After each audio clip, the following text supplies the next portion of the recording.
Yeah, if you can make an introduction, okay. Okay, so this is Dr. Weiping Yu, and he is a NASA physicist that has an amazing theory that where everything is a magnet.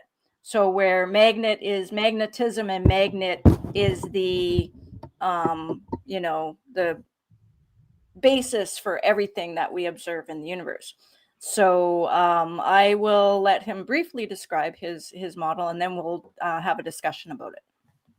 So do you have any slides you want to share, or do you just want to kind of talk a little bit? I have a lot of your slides, a few of your slides in my presentation. I do have a little presentation, but so you want me to if I show my slides, are you able to make it like our picture on the side and let's look that one? Absolutely. Okay, Yes, I so can, let me show my slides. So do you know how to show slides with this?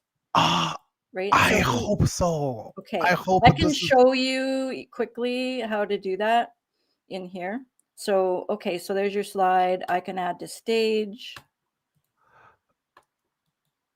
Add to stage. Add to stage. Oh, that's mine, or is that yours? I'm trying to add to the stage, but it won't let me. Okay, so I turn on mine. If you can add my on stage. Yeah. Like you loaded it fine. So before presenting a screen, remove the other media. Oh yeah, so I have to take mine off. So I have to remove mine and then add yours. There we go.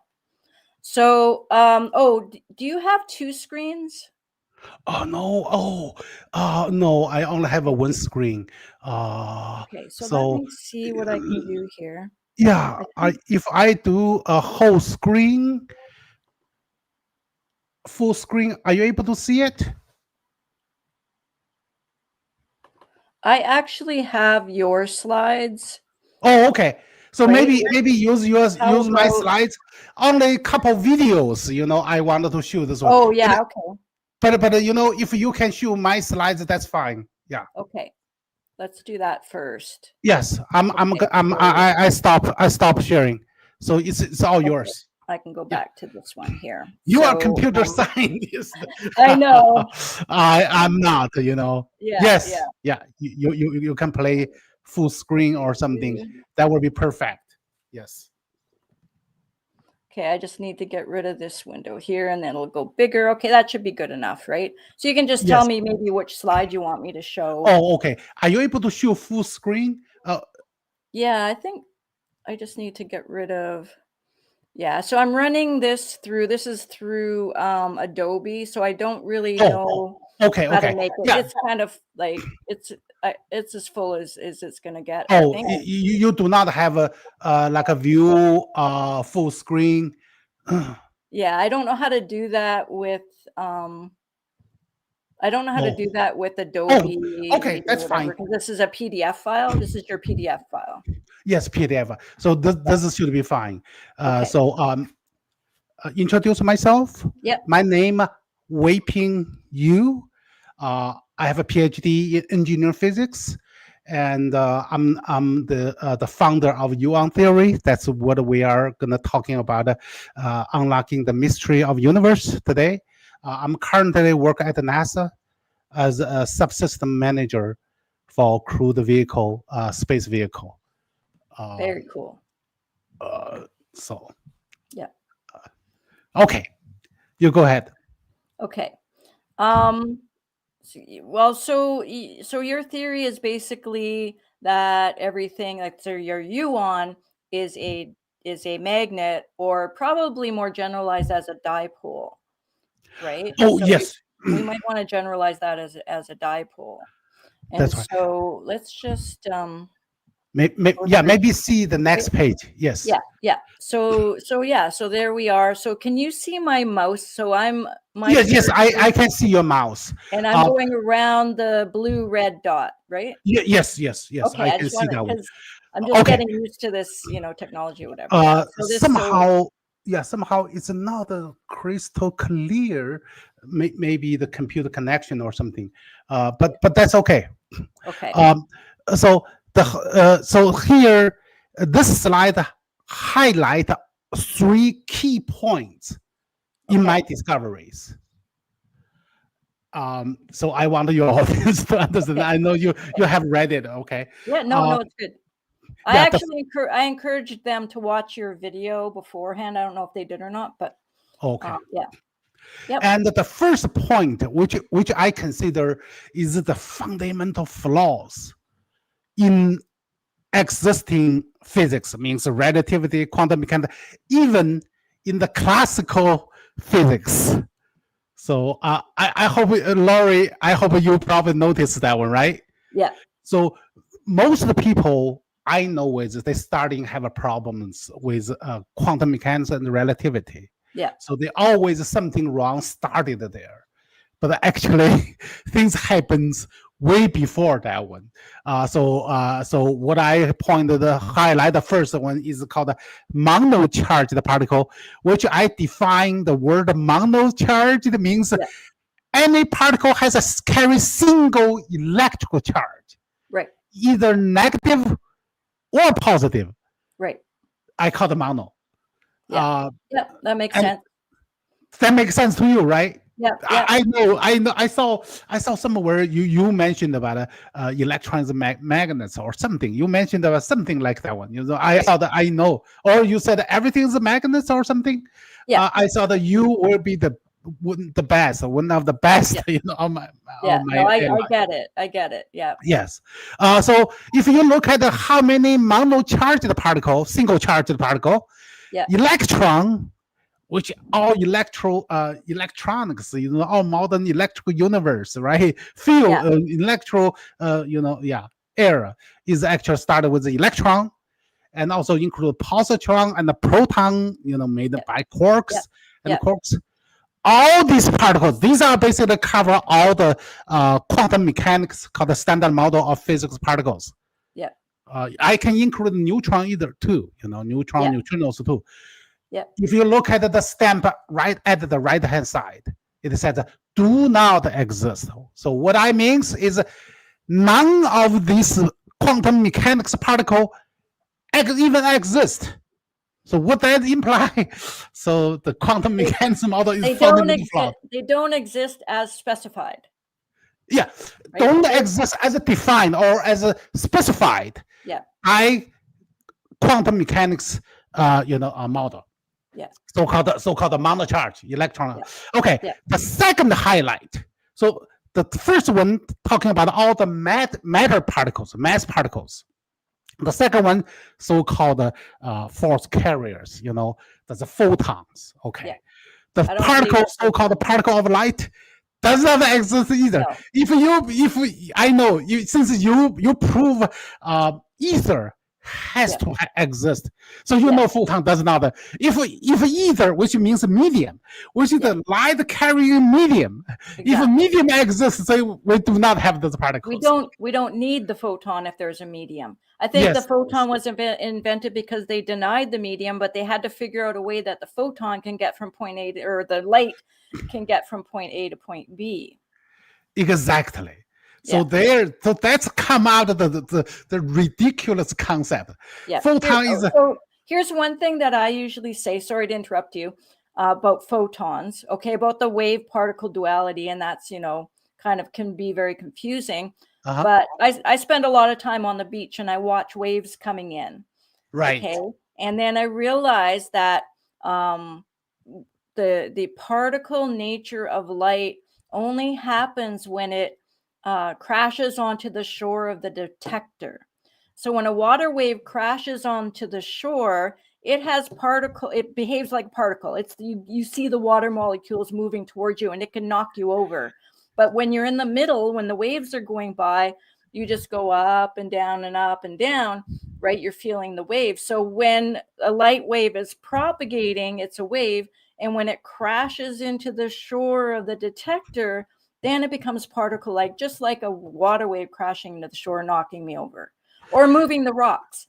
Like I see water waves moving rocks on the shore. You know, That's when the wave becomes particle-like. That's usually how particle I effect. try to explain it. Yeah. It's a good analogy. Yeah, I have a detailed explanation too. So the so-called, if you use a wave, means there is no concentrated particle, a matter traveling from one place to another. No, Now, if absolutely you not. bring the medium now, say you said, oh, when the water, pounding the bank, right? Pounding the shore, you have a particle effect. What that particle is the particle in the medium. Correct. The particle in the Exactly. medium interact with you. That's not the particle of light, okay? No, it's a particle That's in the totally medium. different. Very good. I just mentioned that some people, some famous physics online Yeah. mention, hey, we have been proved over 100 years, right? No. So they said, oh yeah, there's no medium. Yeah. These people cannot think about it independently. So Exactly. that's And why. then there's these things called photon detectors. Photon detectors are a really big thing now go to all the conferences. It's either AI or photon detectors, but they're not detecting photons. They are detecting the one electron being knocked off of the medium because they got, the medium crashed into the shore of the detector, and then one electron, maybe they're detecting one electron being, popped off because of the resonant frequency of the medium. So they're calling it photon detectors because they still insist that there's a photon. Still has a misunderstanding there. Okay. It's a misunderstanding, yeah. And the third point is the key point of this called the Yuan theory of everything. The Yuan represent universal fundamental particle. Instead of in standard model, we have dozens of standard model. If we elementary particle, but if we use counted antimatter, right? Yeah. So now every matter particle have an antimatter. So now you doubles all the mass particles, and then if you count it as even with all this theory, we cannot explain all the phenomena. So many dark matter, so many anomalies based on we still cannot explain those things. So that's why they developed the supersymmetry. Supersymmetry is based on the doubles the count of a matter particle and the force carrier, right? Yeah. And so then you get more fundamental. Getting that more, we still cannot explain what the universe made.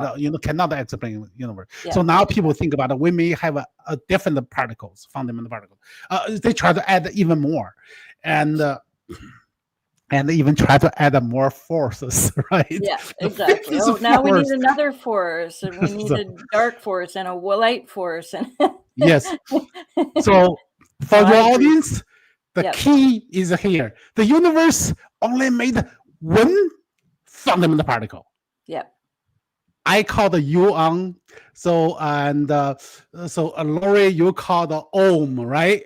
OMParticle. But now I'm tempted to call it a U-OM instead of a Yuan. Okay. Right?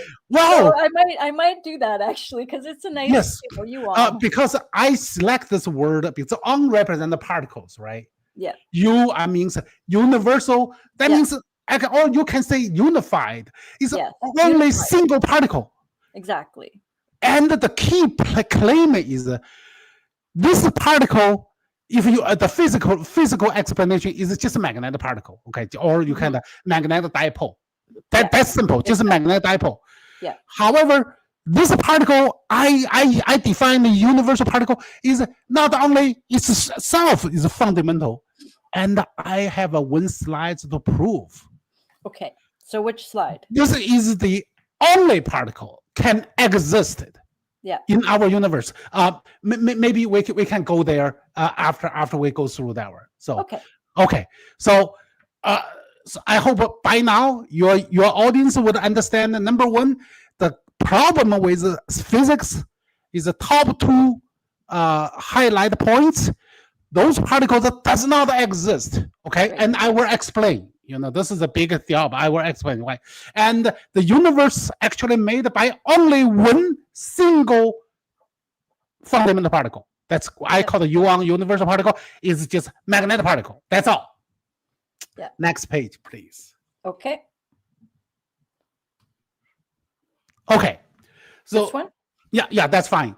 That's the title page is a fundamental error of physics. Laurie, I think this is the difference between me and all many other physics establishment. A lot of I have interviewed a lot of physicists, including Brian Greene, Michio Kaku, or something. You have a channel, right? That you. I'm currently NASA employee. I purposely do not have my channel. Okay, but I do have a partner called aneighborschoice.com. So there's he publishes all my videos. So if for some information I can show you, if you look at my X platform login name, that's at real Dr. Yu. So at real, that's REALDRYU. So if you check X platform, you should find my all the videos. Oh, great. Thanks. So this is the part I try to emphasize to your audience and say, hey, where did physics go wrong? Most people believe something wrong in the 20th century, but actually it happens earlier. You look like here, 18th century, or we can say even earlier. The concept could be even. Yeah. So right now, I started with Coulomb's law. Just excuse me one second.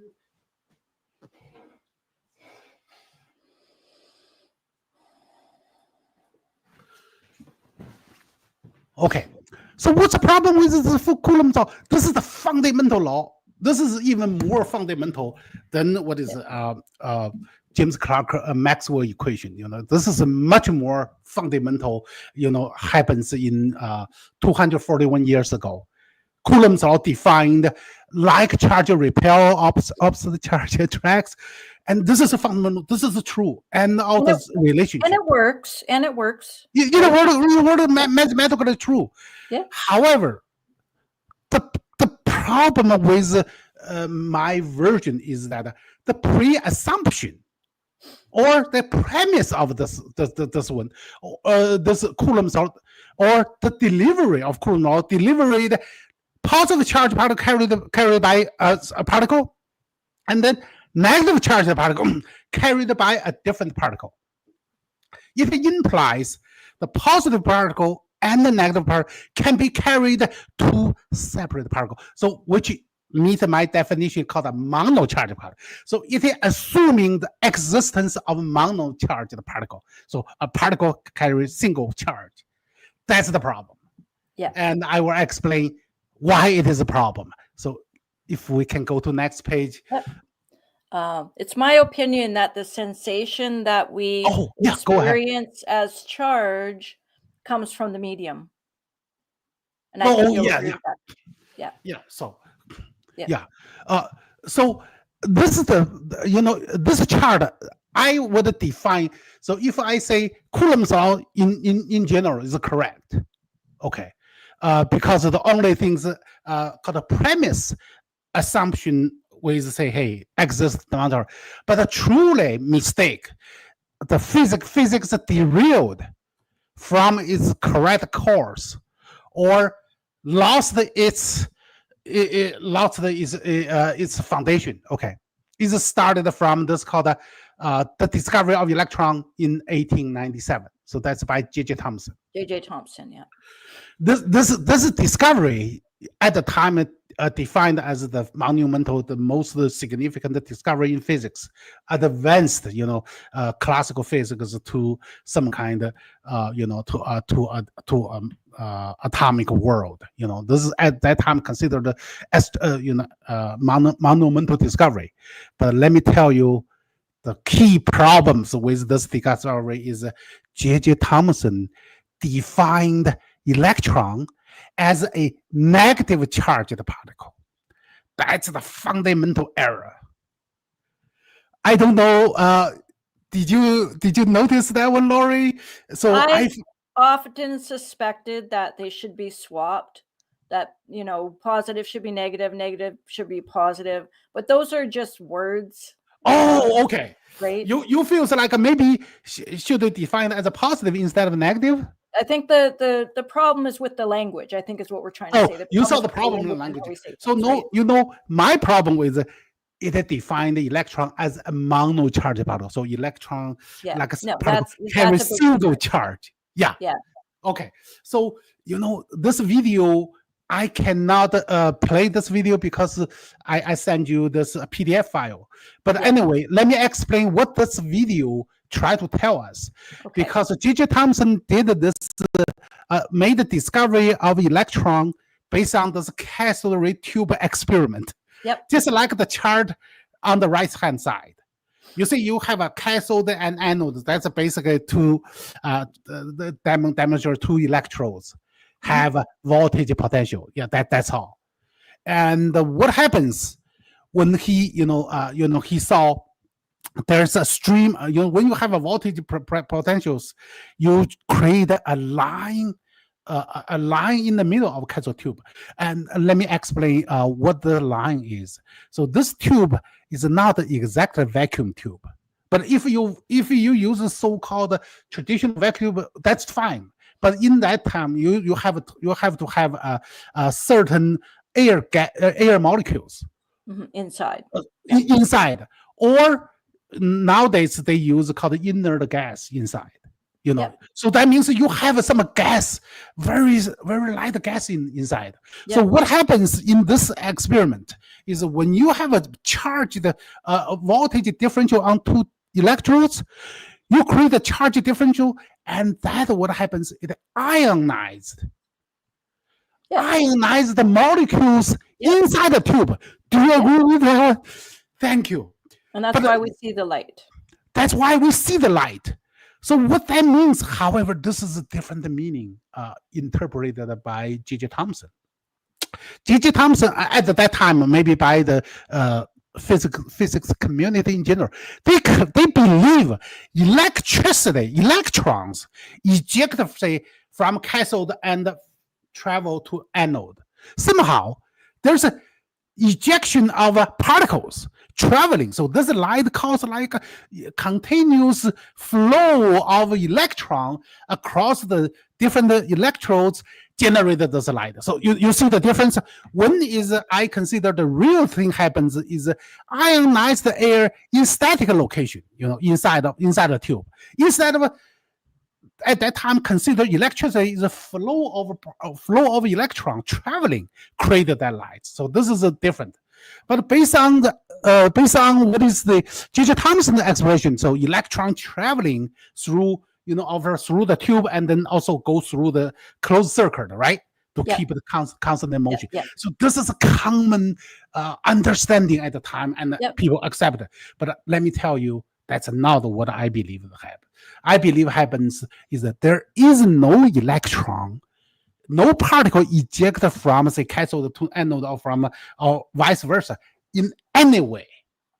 So what happens is the two the voltage pressure create ionize the molecules of the gas molecules in the tube is instead, of course, in oscillation.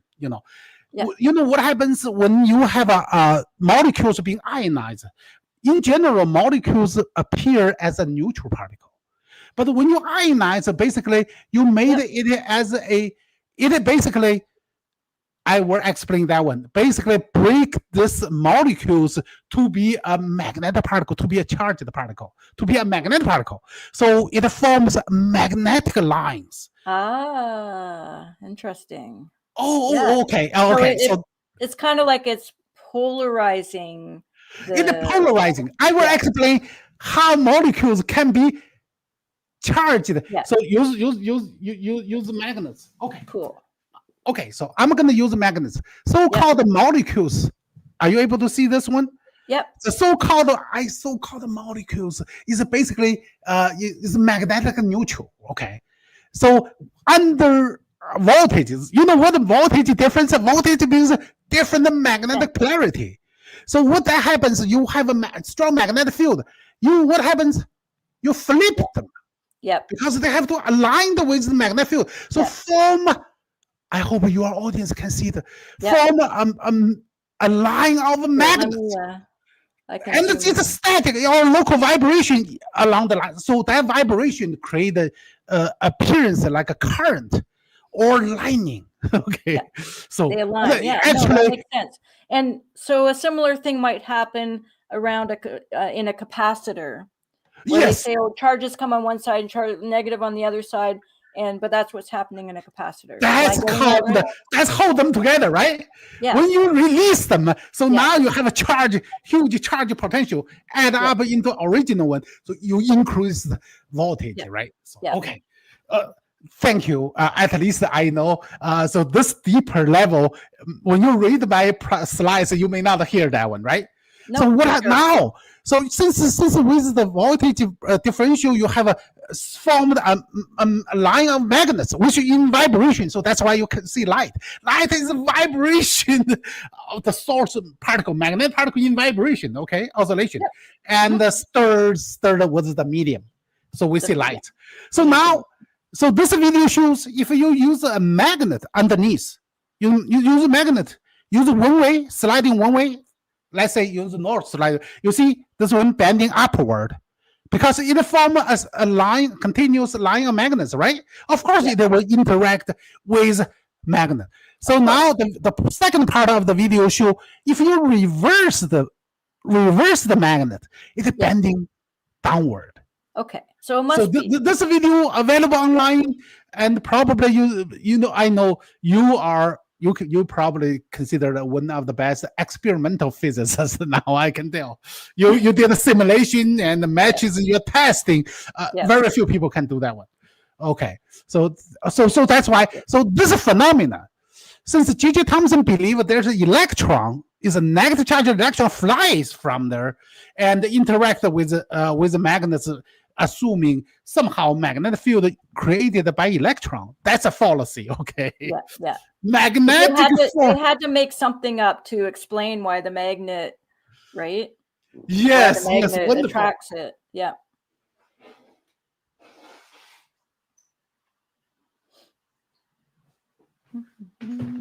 Yes.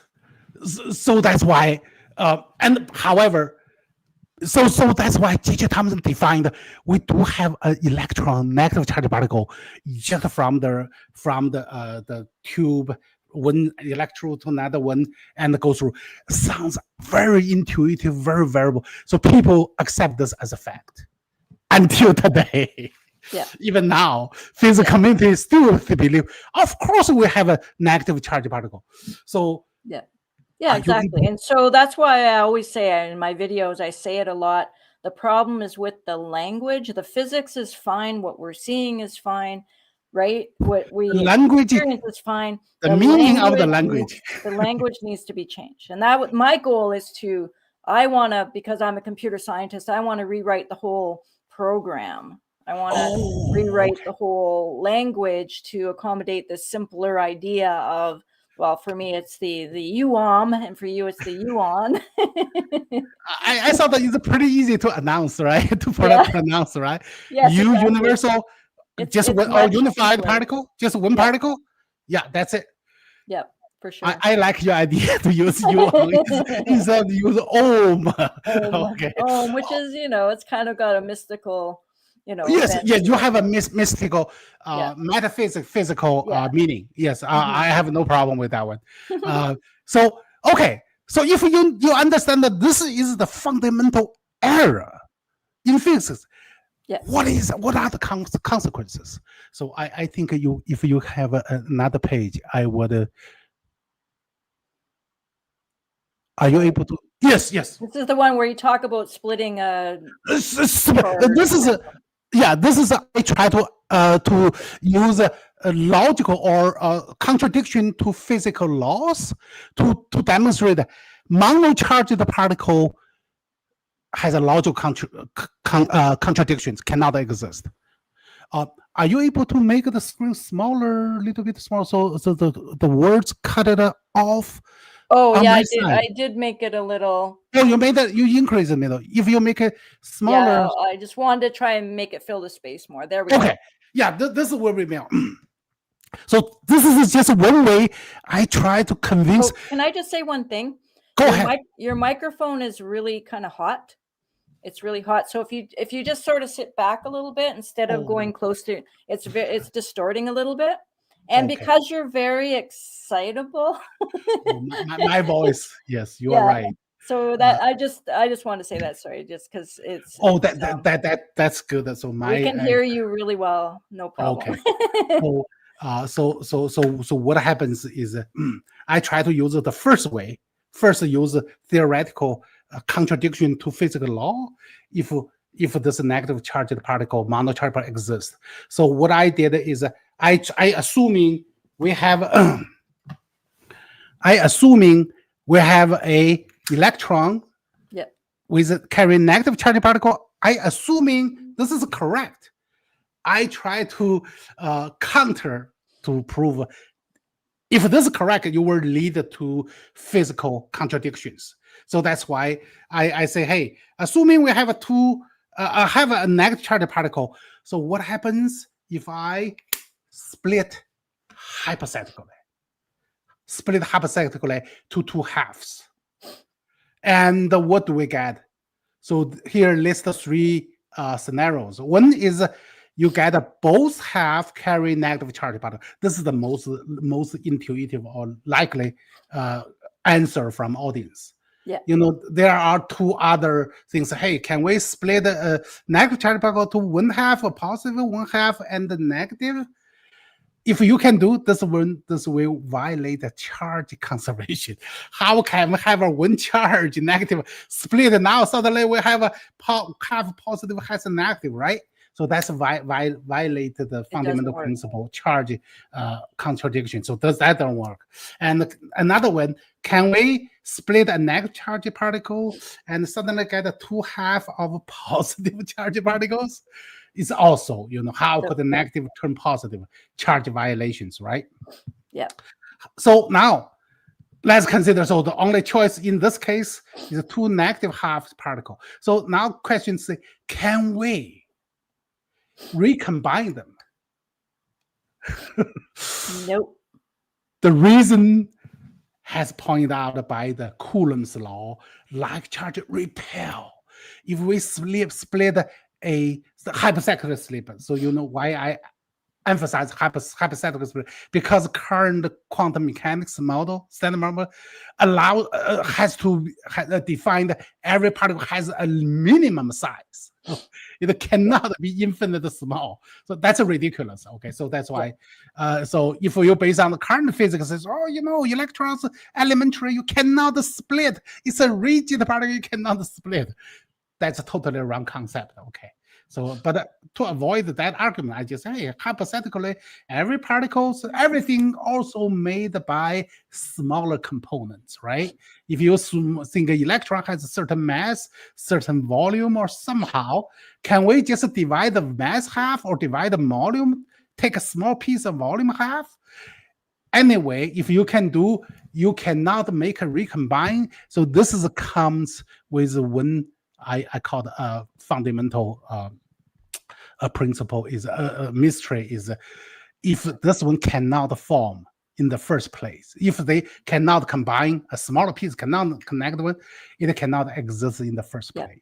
And they do talk about electrons as being point particles. I think they do that to get around the idea. To get around the volume problem, right? Yeah, yeah. But the problem that they cannot gather. Now every particle becomes a point particle. Exactly. How can point particle make up this physical substance, right? Yes. How can if you summarize come together and then give us like a volume of space? Yes, where the volume goes, right? Yeah. See, we share same. I think we think alike. I think we got the same brain wiring. Exactly. So we come from the real physics. Real world. We come from the real world observation, and the theoretical physics. Their only thing is try to make their mathematical model works. Exactly. And the mathematical model can only dealing with a point. At that time, it cannot make a volume. Make a volume. Yeah. Now, that's what I do at NASA. I started with engineering, started with called the structural analyst. Use a finite element model Nice. to Nice. analyze. Yeah.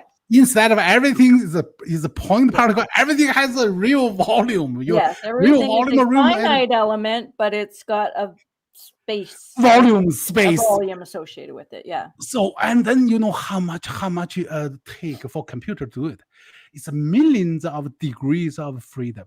It has a computer program to running. You need a supercomputer. At least back in the day, you needed a supercomputer. I know. I was even an administrator for Yes. called what is it called? Yeah, supercomputer. At the time called what is it 2? Yeah, so The Cray. Cray 2. Yeah. Yes, the Cray 1. That's the first. Wow, you got to use the Cray. I'm a administrator of Cray 2. So, Nice. I don't want to tell you the age, right? So now I'm gonna say we're probably the same age then. I'm gonna guess. Oh, you also familiar? No, the Cray computer. I've been programming computers since the punch card days. Oh, no kidding! Right? Oh my goodness! So back in high school, when I learned computers, we did the optical cards, the punch cards and the optical cards. Yeah, that's how I learned. And then I did the VIC-20, Commodore 64, Atari ST. I had all the computers. Oh, okay. So you are a pioneer. And I've done a lot of like assembly language stuff as well, right? Instrumentation. So I used to work in astronomy. Yes. I wanted to work for NASA, but instead I worked for the astronomy department at my university for about 10 years, and I did instrumentation for them. And it was all like electronics. I had to like hand wire wrap everything myself because we couldn't afford circuit boards. And then I had to write an assembler. Maybe I just share one story. Okay. When I was at the time, we used a punch card. Yep. So we have a one. In my college, university, and so we have access. We are the only class probably at the access to the university's only computer facilities. So we can run. Normally, people they only in the laboratory. Not like us. We can go through the computer to do our own analysis at the time. Yeah. Nice. I had questions at the time. I did not really know why you punch a card, you punch a hole in a paper tape, right? I said at the time, why you show lights? When you roll this tape in there, go through the holes, certain lights on, certain lights off, right? So why the entire machines started working? You can see the noise suddenly turn on machine. Everything didn't work. At the time, I was first year undergraduate student. I'm not familiar with it. I said, how could they go on? Later on, I find out, oh my goodness, the so-called computer language, that's a drive the central on. When you have no lights, means off. You do not have electricity in it. Exactly. When you have a lights, that's the language. Hey, now you have a electricity. Means now you have a different state. Now you have a memory. You can distort the information there. You can You have a physical meaning there. Yep, exactly. Same with the optical cards. You got the dark region and the light region, and the dark region is, I don't know which one was off or on or whatever, but it's a binary. Took me long time to figure out how without the light versus with light the machine automatically on. And then I noticed when you have a light go through it, you know what happens? You create the motions, oscillation. That's what the light is. When you create the motion versus no motion, there's a two distinct state. Yeah. Okay. Yeah. Very cool. That's great. I try to get this answer. At the time, nobody understood my questions. Say why? I said, why is the lights on? The machine's working. No one can give me direct the answer at the time. Sorry about it. So now, if I met you, right? Okay, you will say, hey, the light is vibration. Vibration drive electricity. What electricity? I will explain. Electricity is also oscillation. Okay, so that's where you drive light wave drive oscillation of the particles in the conducting medium, and that's what the electricity is. So that's why everything started working. But I will explain later on. Okay, so based on this one, I will say, hey, none of the on all three scenarios, and you would violate the physical law if this is a single charge particle. But I know for now the people in physics, right, you use purely concept, they may not convince, they may not believe you, right? Okay, so I said, okay, let's demonstrate the physical phenomena. Okay, you remind me. I'm gonna set up this one to your audience. Since I do not have a video working, right? So I'm gonna turn off my light. Okay, I can make you. Yeah, if you can see my screen.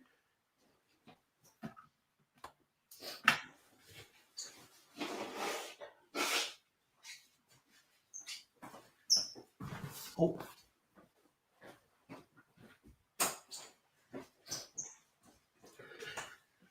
You know, if you want to edit out, you know, you can. No, it's okay. It's okay. Oh, yeah.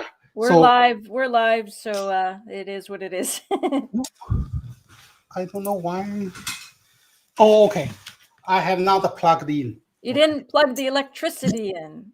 Yes. How can I do that one? Yes.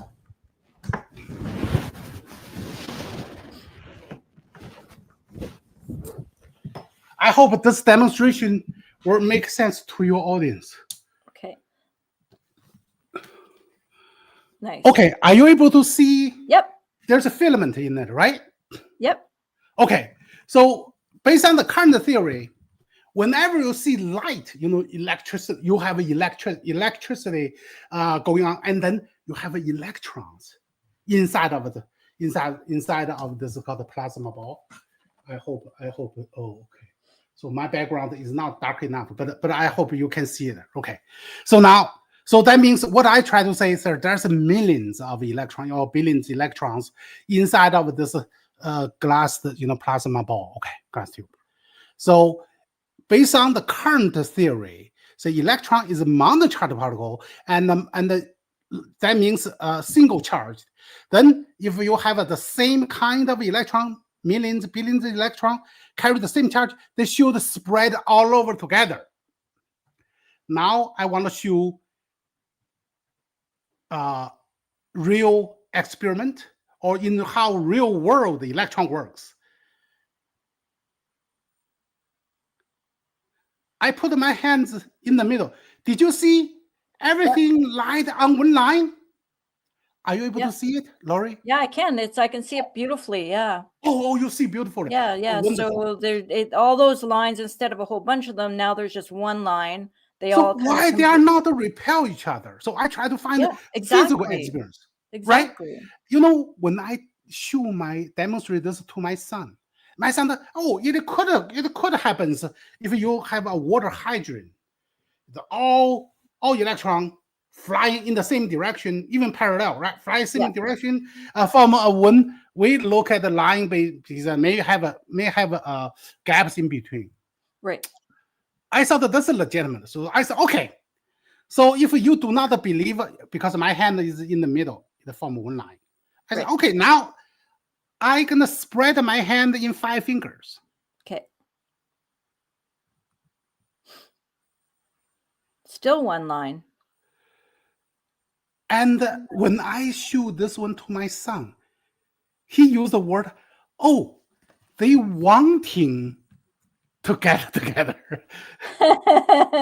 Yeah. Did you see?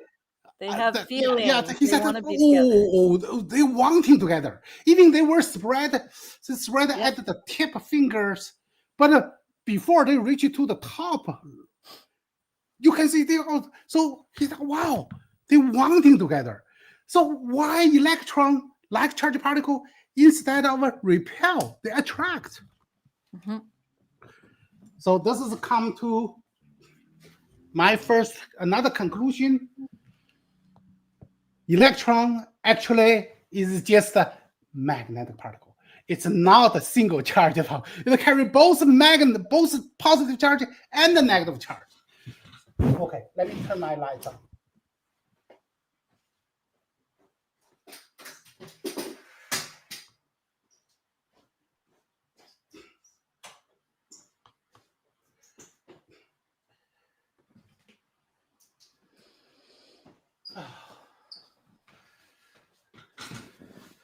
Okay, so now I try to explain what's happening. So this is the video. This is the video. Too bad I could not. So I'm gonna just use use my hand. I try to demonstrate what's happening with the electron. The so-called electron, actually, in reality, is a magnetic particle. It carries both negative and positive as one particle. So that's the difference. I hope your audience understand the difference between electric charge is separate than magnetic polarity. Okay. So I would say electron is actually a magnetic particle. The so-called electric charge is actually the magnetic polarity. And in the world, I find out there is nothing called electric charge. That's a that's completely misconception from J.J. Thomson. So in my Yuan theory, you find why it can reduce hundreds of elementary particles into one fundamental particle, because I discovered the so-called electric charge does not exist. So what really exists is electric charge is just a magnetic pole, magnetic polarity. So that's why you do not have any single particle carry a single charge. Nobody ever seen single charge. As I just demonstrated, the so-called electron is just a magnetic particle, and the electric charge is just a magnetic polarity pole. Okay, once you understand that, then I explain why for the electrons, inside the plasma ball, they eventually come together. What happens if I have two electrons, assuming they are like pole repel? They should repel, right? But what happens in reality is when you repel, when you have a magnetic particle, you create a moment. Magnetic moment create a rotation. Circular motion or rotation. When you create a rotation, now you have a like pole. Yep. Attract.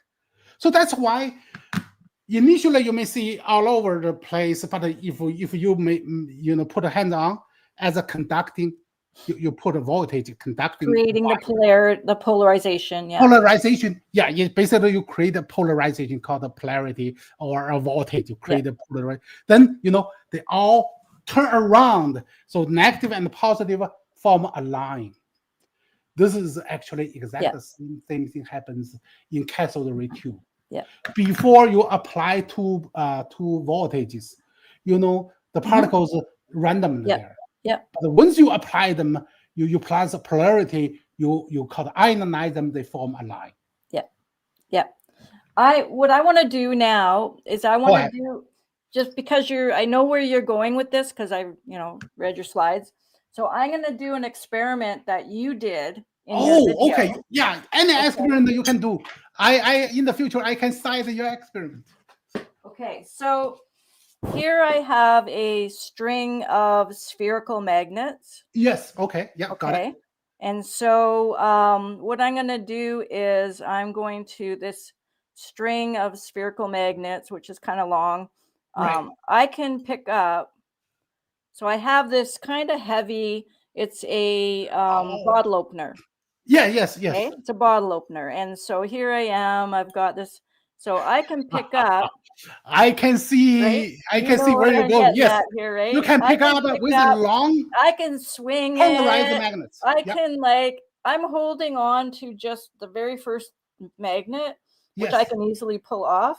Right. But I can pick it up. Okay. So now I've got a clump, a whole bunch. You folded them to a cube. A whole bunch of these magnets. Okay. So now I'm going to try and pick up a little bit, but you cannot pull. It's kind of, I can't pick it up the same way. Exactly. Right, as I did. Okay. So that is and then this one, I never have any trouble picking it up. I can swing it around, right? In fact, I can just take like, I don't know, a few magnets. I had I can pick it up with just one magnet. I've got, whoa. It's right. I'm holding on to one tiny 3mm spherical magnet can pick up this, but a whole clump of them can't. Since you use this one, I will show you. I did exactly similar experiment with this square. I use it with the square magnets. Yep. I do not remember. Do you see this one from my videos? I saw it from your talk. Your TeslaTech. See, when you pull out, I said, "Wow, you try." So when I use this one, the same thing as you did. Say, why you have the same amount of magnets, right? Same amount of magnets. Why, if you put it in one line, you can pick up? In this case, I can pick up this one, and not only one. Yep. I can pick up more than one. Yeah. But I cannot pick all three of them. Yeah. Right.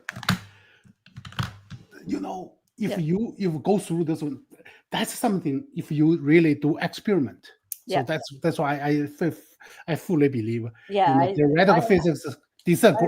I love doing experiments. When you do, you will come out the exact same conclusion as I do. Yeah. So that's why you said, "Oh, so when I saw you do that on, I thought, okay, I'm going to do the same thing with, these spherical magnets are so tiny. They're tiny. Yes, very small.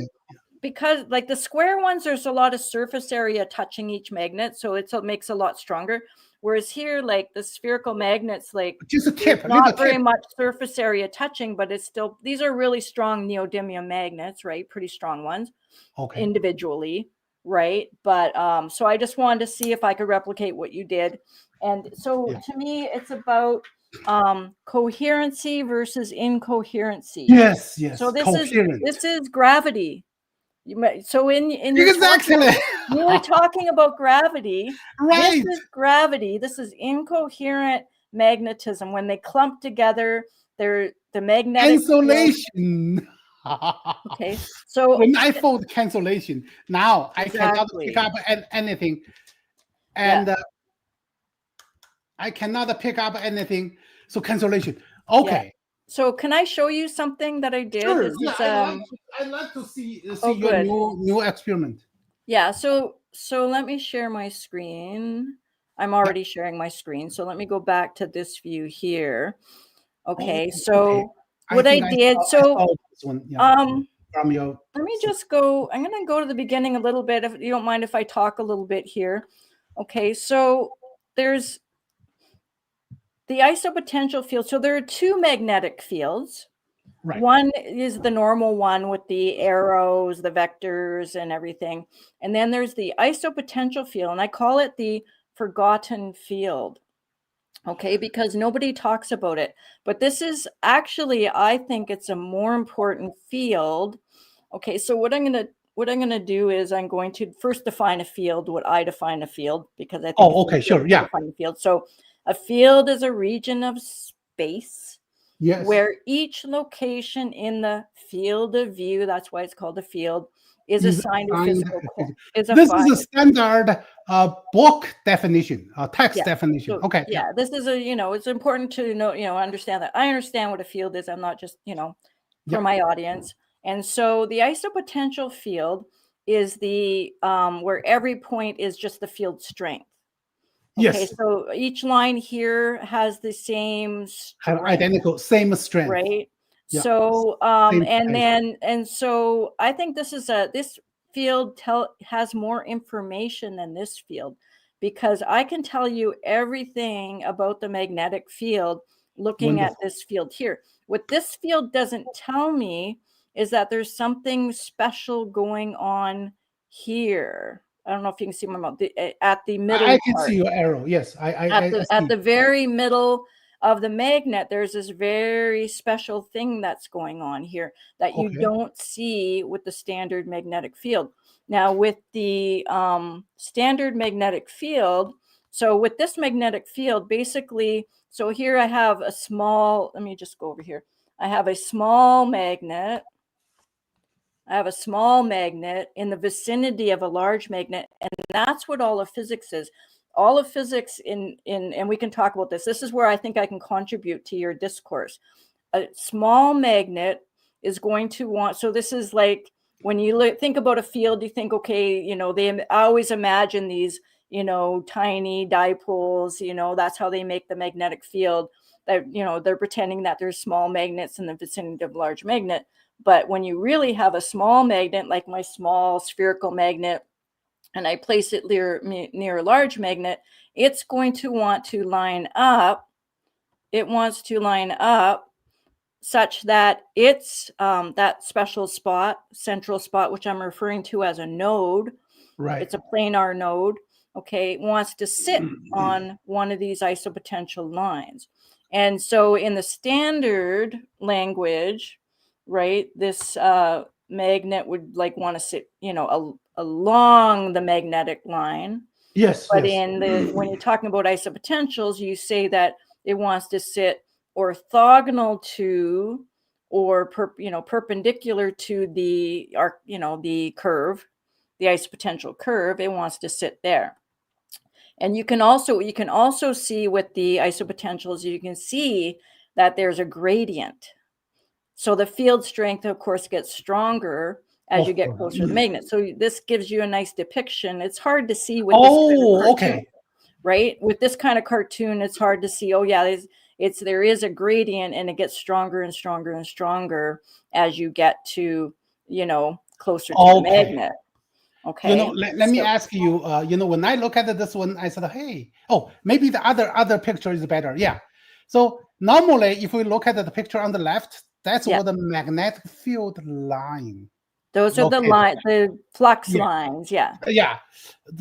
So when I look at you, okay, so your line is in the other way, right? It's exactly orthogonal to. So it's the 90 degrees. Exactly. That's where that 90 degrees orthogonal comes from. Exactly 90 degrees to it. Right. And this is called isopotential field. Isopotential. So that's across different field line. Yeah. Have exactly the same value, right? Same energy value or same force value. Exactly. Oh, now makes sense. Yeah. Okay. Yeah. So I like this picture better just because it shows me this node is really important. How interaction. And you don't see that with this. With this field, you don't really see that. There's something really important going on here, right? And so here's, I'm going to show you a cool little thing I did where I've got, here's two magnets. I'm going to bring them together.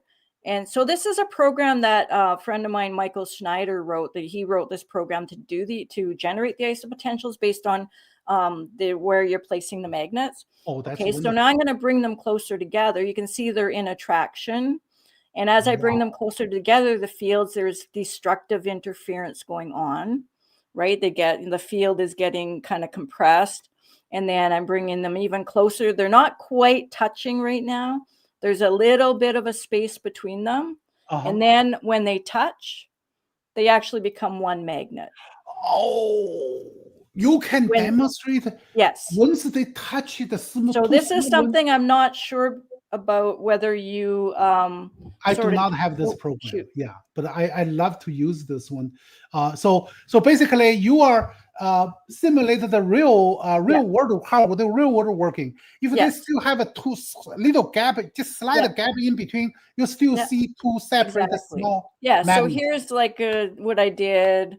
Here's like a magnet, and I put a little guitar pick actually between two cylinder magnets, and this is the field that, so it's still two magnets, but as soon as they touch, they become one magnet.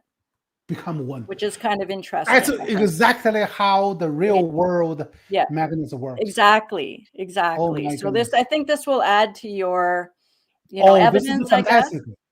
Right. Do you know how physically how they program this? Yeah. So this So is, what kind of mechanism they using? So they assuming in contact, when you're in contact, yeah, they suddenly expanded the magnetic field. yeah. And I can prove it because I have like here, let me fix my Oh, this is view here. very important. I like Okay. to Yeah. see. So here is these are three. Don't want to get too close to my computer. Oh Three yeah, you don't cylinder want to magnets. destroy it. Yeah. Okay, and when you look at them under the magnetic viewing film, let me try and do this without destroying my computer. Do you have a metal Right. cover of a computer? So magnetic viewing film, Yeah. you can So see we can see the separation. it actually, yeah, you can see the separation. You can see the, it's not really good. There we go. Oh, I can see it. And you can see the two lobes, the top and the bottom, Yes. which is exactly right what I'm showing here. Right. So there's three magnets, but because they're touching, they're bound to each other. They're bound. Oh. They're behaving as if they're just one magnet. But as soon as I take one away, I'm going to try and take one away. These are really strong. Oh, but see, they don't. They want to come back together right away. They're trying. I cannot. Yeah. Like you know the way I do. I use shear force against the edge of the table. Yeah.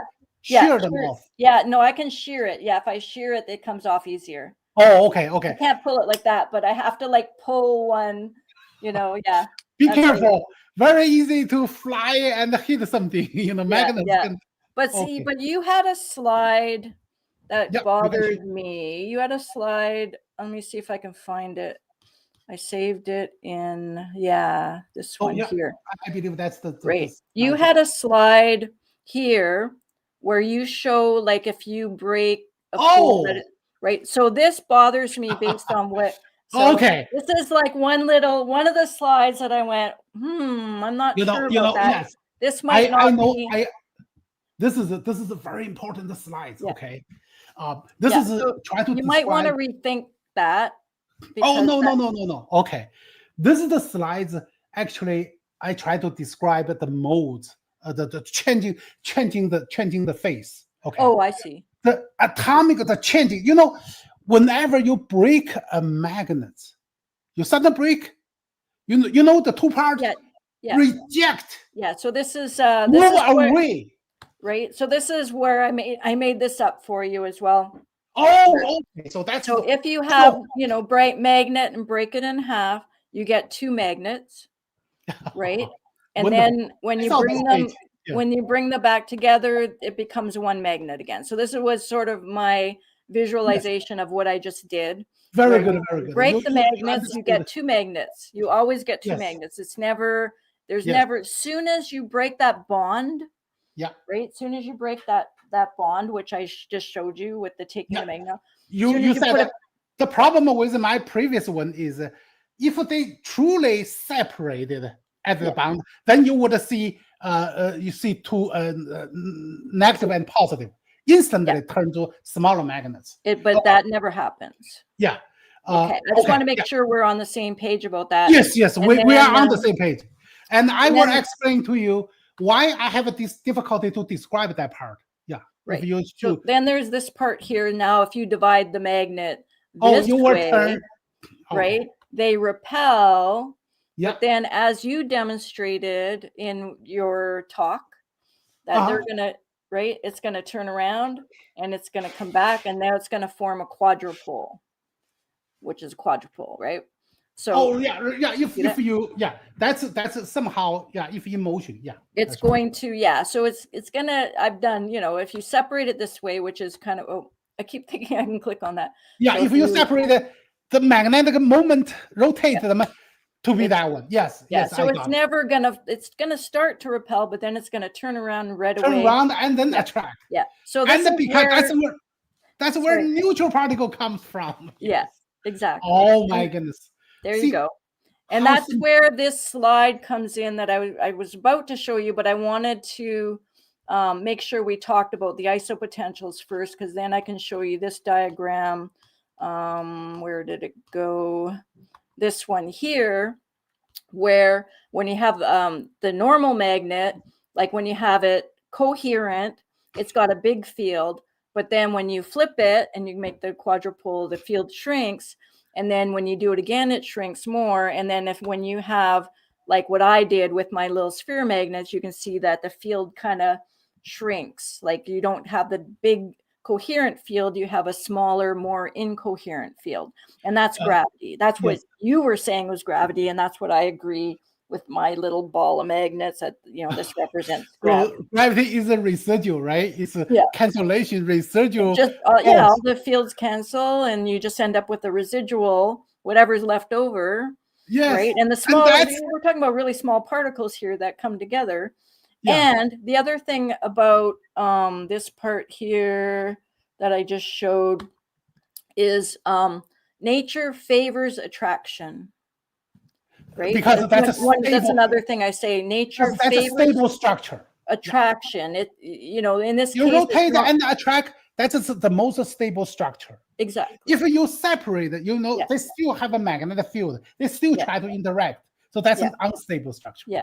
Yes. But people always ask, like, why does gravity only attract, but magnets attract and repel? Well, guess what? Left to their own devices, magnets always attract.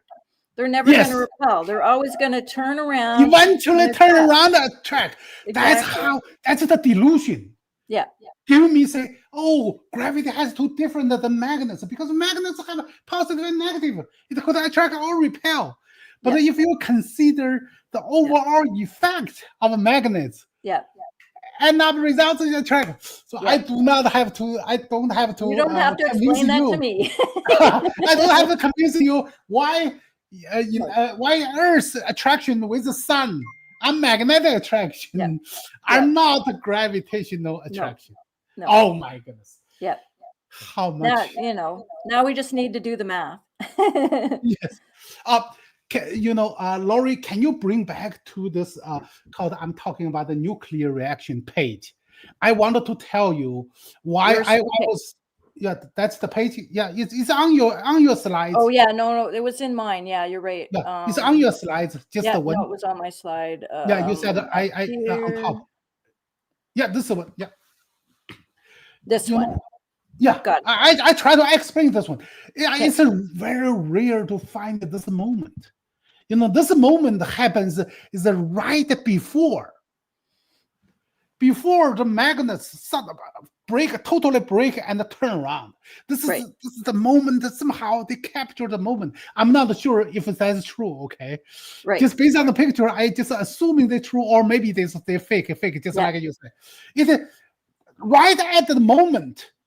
Right at the split moment is a like pole repel. So that's why whenever you break something, it's suddenly you have energy, so-called energy release. Release from what? From magnetic repulsion. Yeah. However, after they're completely separate. Okay. Now, so in the transition between being totally bound and being completely separate, the translation time. There might be some repulsion. Yes, you're right. But once they separate, just like you just displayed, that's the after separation, the stable structure. Or exactly when I try to pull apart, so the three magnets are kind of like your situation here. Oh, where I'm trying to pull not in half. Oh, okay. Yes. Right. So I didn't feel any repulsion when I was trying to pull them apart. Okay. Ever. Like when I'm trying to pull them apart, I don't feel any repulsion. Right. And even in between when they're separate, like there has to be an in between when I pull them apart, and I don't feel any repulsion. Right. But you can do this one by break a magnet. I proved that the three magnets are behaving like one magnet with the film, with the magnetic viewing film. And so me pulling the top one off is the same as breaking it, like in a third, like you're doing kind of here. You're not breaking it in half, but you're breaking it, at the North Pole. Right. Maybe. Yeah. So this is in that as precise the moment before it turn. Right. They have a release of energy. But then you have a monopole here. Oh, we can never have a monopole. Yeah, no monopole. It's a fake monopole. It's say the transition at that moment. Yeah. So that I would need an experiment to prove that to me. Yeah, 'cause yeah, yeah. If you, maybe you feel should, that. maybe you should define them. How did I find that one? When I have magnets suddenly fly something ring magnets, like this kind of ring magnets. Yeah. When they broke, I can never put them back together because the magnetic pole is already shift. That's So because it broke this sure. way. Sorry, Yes. that's because it broke this way. When it breaks this way, you can't put it. You have to turn it to put it back together. Break it this way. But even the Right. vertical way, if you try, you break a vertical, you cannot put them together because I would say it has to shift. The exact point has to shift. But that's okay. Yeah. What I really try to explain where the nuclear energy comes from. I see. Right at the moment, Yeah. the phase transformer from the all on the one side of pole and to the two sides, that transition area create energy release. That's where nuclear force energy come from. Yeah. And so the people ask, where does nuclear energy come from, right? So I said, come from magnetic repulsion. And how does repulsion work? Before it turn around from the interface from the one side to beyond two sides, that's where you have a phase transformation. It's as you have an energy release. And I found that this one very interesting to food. Why human eat food? You generate heat. When your acid, right, break down the joint of food chain, what happens? At the precise precision, at that create a motion. So that's why you create. I eat the food. Have more energy. I'm warmer. I said this is really how energy, so-called energy release. So that's what happens called nuclear fission. You split. When you split, like you split from like pole to opposite pole during that moment. And create energy. But I do not have a better wording to that one. So that's why if you look at the chart, you find the problem with the chart, which I know exactly you try to say.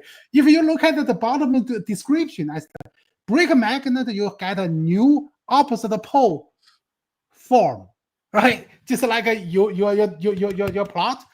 And then I said, create a repulsion force. Looks like a little bit of contradiction, Did you see that one? Yeah. But maybe the splitting is in fact happening like that.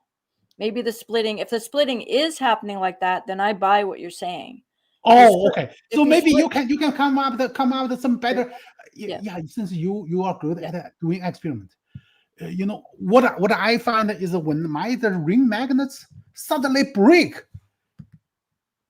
Yeah, they might be breaking like that. You have to double check to see that they're not. I know with a ring magnet, you're breaking it like that. When you break, say you have a ring magnet with north on the top and south on the bottom, when you break it in half. Oh, you said one on top, one on. I'm talking about the ring magnets is also have okay. You are talking about this surface, right? One on top. If there's a ring magnet, like a thin ring magnet, and north on the top and south on the bottom, and you break it in half. And I could not put them all together. That's why you have this situation here. Yeah.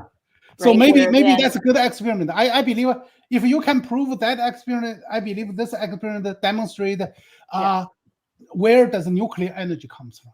Yeah. So this you're not out of the water. You just have to re-explain it as if they break in half like this, then they're going to do exactly what you just said.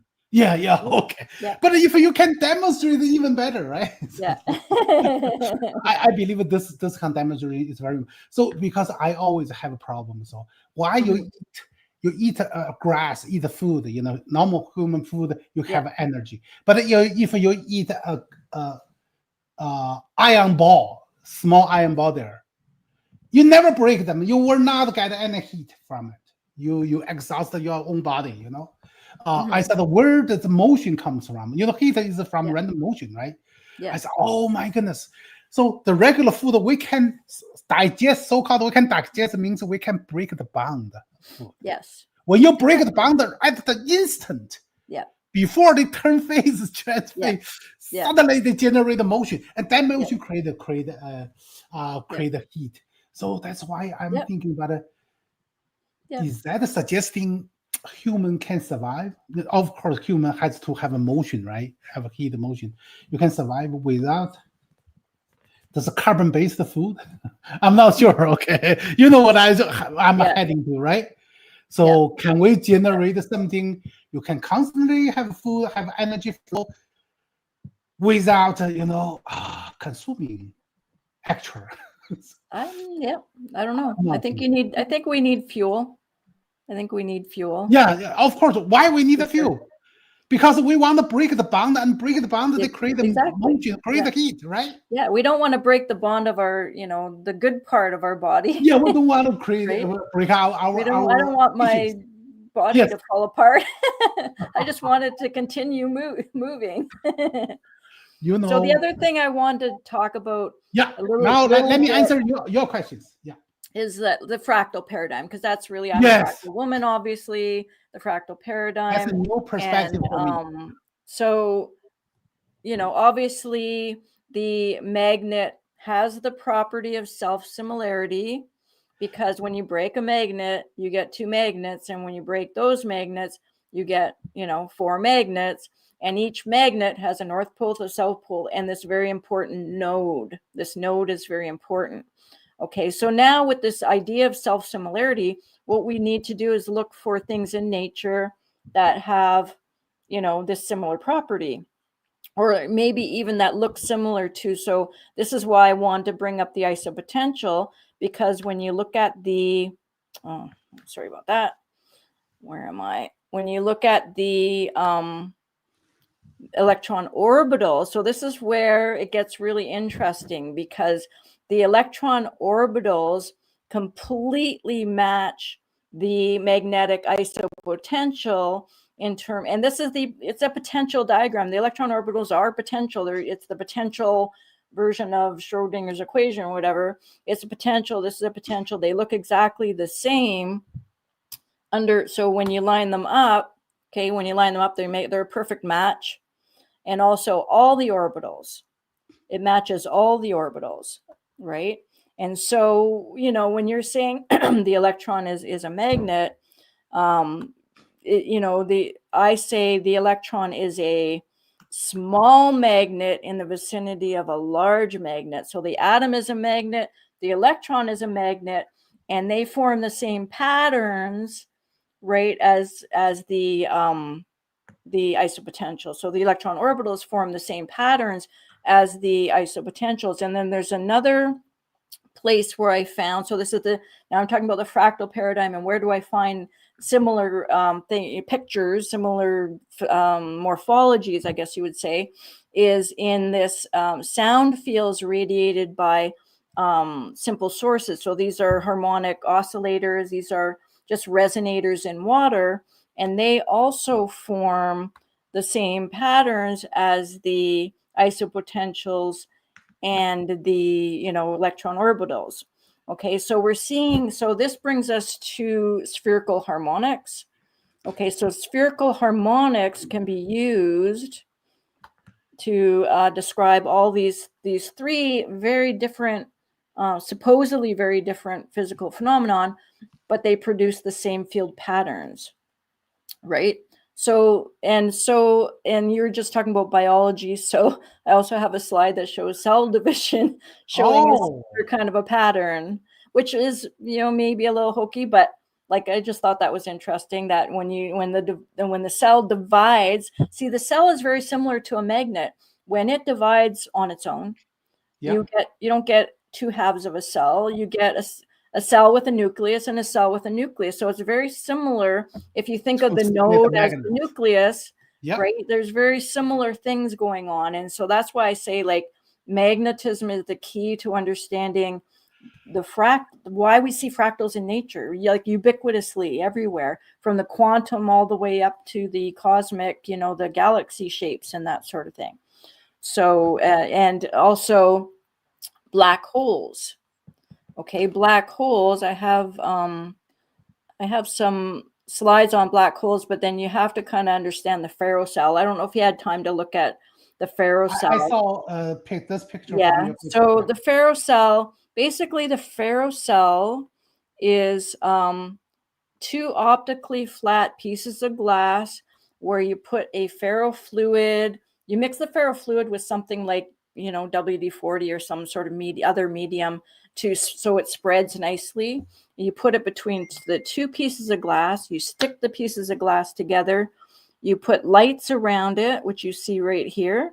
And that's where you get these shapes, okay? So this is say a North Pole, and this is North Pole and South Pole. So this is what the ferrofluid looks like when you illuminate the ferrofluid with the lights around it. You get these interesting shapes. Okay, there's this was a very strong, very big, like it's 2 inch by 2 inch by 1 inch neodymium magnet produced this beautiful image. This is, one pole and this is the other pole. And so what I discovered was that these images look very much like the black hole picture that they took, what was that, 2017, where they, showed the picture of the black hole. Here's the ferrocell, and here's the black hole is here, and the ferrocell images look very similar, which indicates to me that the ether, the medium, is a dipole medium. It is very much like a ferrofluid. It's polarizable. Whether it's, it's polarized, it's polarizable. And so this is almost proof that the ether is, like, there is an ether and that it's polarizable, because basically this image here is very similar to, so what's happening here, if the ether is like a ferrofluid like medium, where the light, what's happening with the ferrocell is the light's reflecting off of the nanoparticles, which actually form these long strings. They line up just like you're talking about. They line up and create these beautiful dipole things, and then the light reflects off it and comes into your eyes. And so why a similar thing could be happening near a black hole, what this implies is the black hole is also a magnet. A black hole. Yeah, it's a magnetic force form. Yes, I agree. Freaking big, large, coherent magnet dipole. And that's why you get the jets. Yes. That's why you get the jets. I just want your audience to follow what we are just discussing. Well, see, my audience is hopefully familiar with my videos. But you may have a new audience, okay? When they're watching your new audience. So basically, we just agreed one thing together. Say there is no so-called wave function electron clouds. It's a magnetic phenomenon. No. Right? No. So it's a magnetic phenomenon. It's not like an electron jumping from orbits to orbits. So based on Yuan theory, we do not have an electron, okay? We only have magnets, just like we demonstrated. Yeah. There is no negative charged particle or positive charged particle anywhere in the universe. Everything made by magnetic particles. We do not need, we do not have the quantum level, principal level, or quantum orbit. We do not have a quantum orbit. No. Okay. It's all magnetic phenomena. Yeah, exactly. Wow. And so obviously the electron orbitals, the electron cloud. We use the term completely. It's a probability of finding an electron in this diagram, and this isopotential is the probability of finding a magnet, a small magnet field in the field of the large magnet. Yes, right. Have nothing to do probability of a location of electron, right? No. I know. Wow, you know how important these conclusions. So hopefully this, little bits and pieces will give you more fuel, more fuel for your fire, more things to vindicate what you're trying to say. Wonderful. Yeah. And actually your demonstration actually and shows some legitimacy of this called a wave function, right? So, but actually, even though that's a misinterpretation, actually the isopotential field. Yeah. So the wave function itself, all of these things have a basis in spherical harmonics. So you can think of everything. You can think of everything as in terms of spherical resonance, as you were talking about. It's resonance, spherical harmonic. So the atom is a resonator. A magnet is a resonator of some sort. And this is so because they produce these same pictures, you have to assume that there's similar. So I'm trying to get to the root. So you can say, yeah, it's a magnet, but then we have to say, what is a magnet? Yeah. And so spherical harmonics, these diagrams can give us a clue.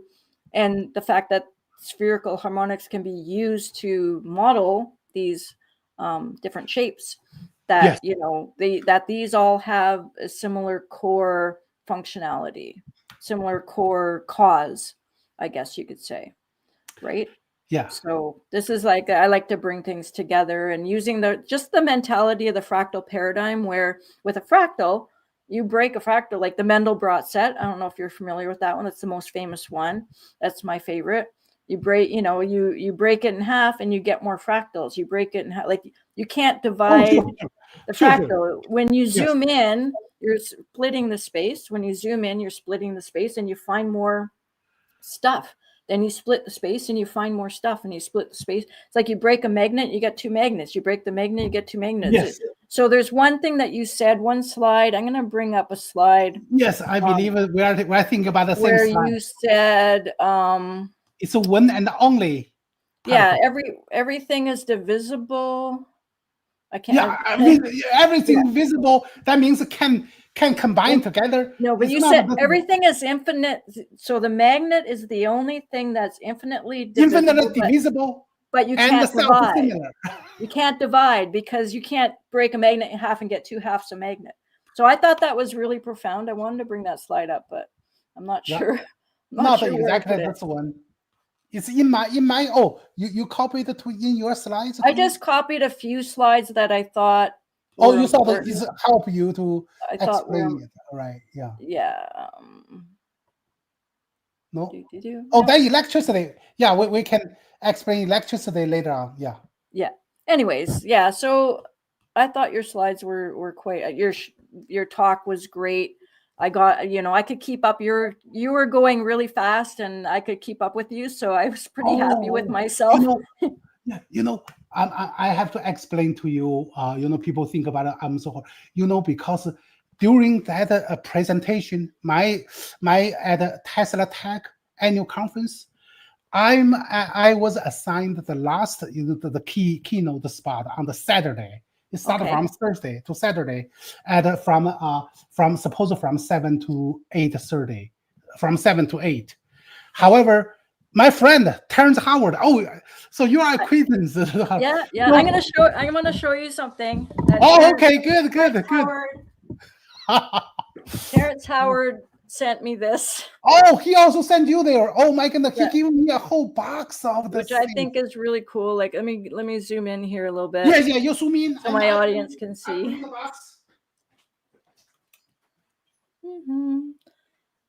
I don't know what it is, but it's really cool. Where'd he go?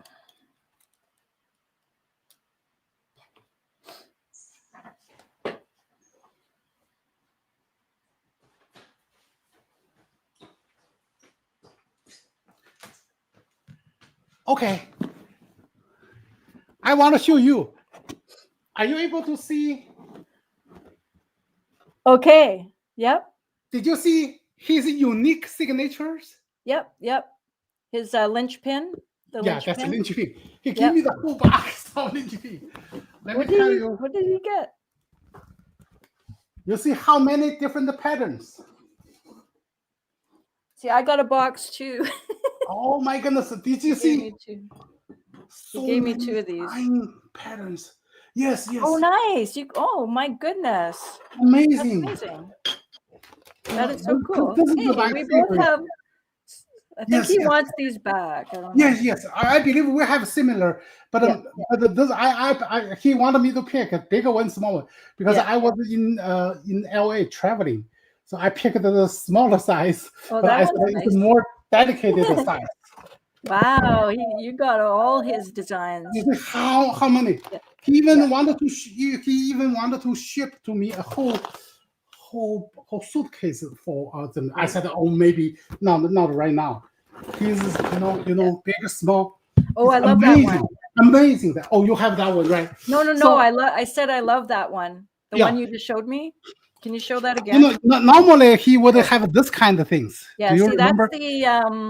that's the linchpin, right? Yeah, that's the linchpin Yeah, structure, yeah, in this one. But for me, I was traveling. I have a limited suitcase size, right? yeah. I just bring a box. So I pick the smaller one. Um, Fantastic geometry, That's so and cool. you know, I don't know if you pick it up this one. The reason I connected with Terrence, and now we become the friends. We become brothers. He always, like like every week we have a communication, and he call me the brothers. I call him brothers. The Nice. reason we connected is all my peers. In NASA command, of course, I formed in Kennedy Space Center. I formed called physical fundamental physics research group. There's many people there, so we are all agreed. But I'm talking about the peers do not familiar with my theory.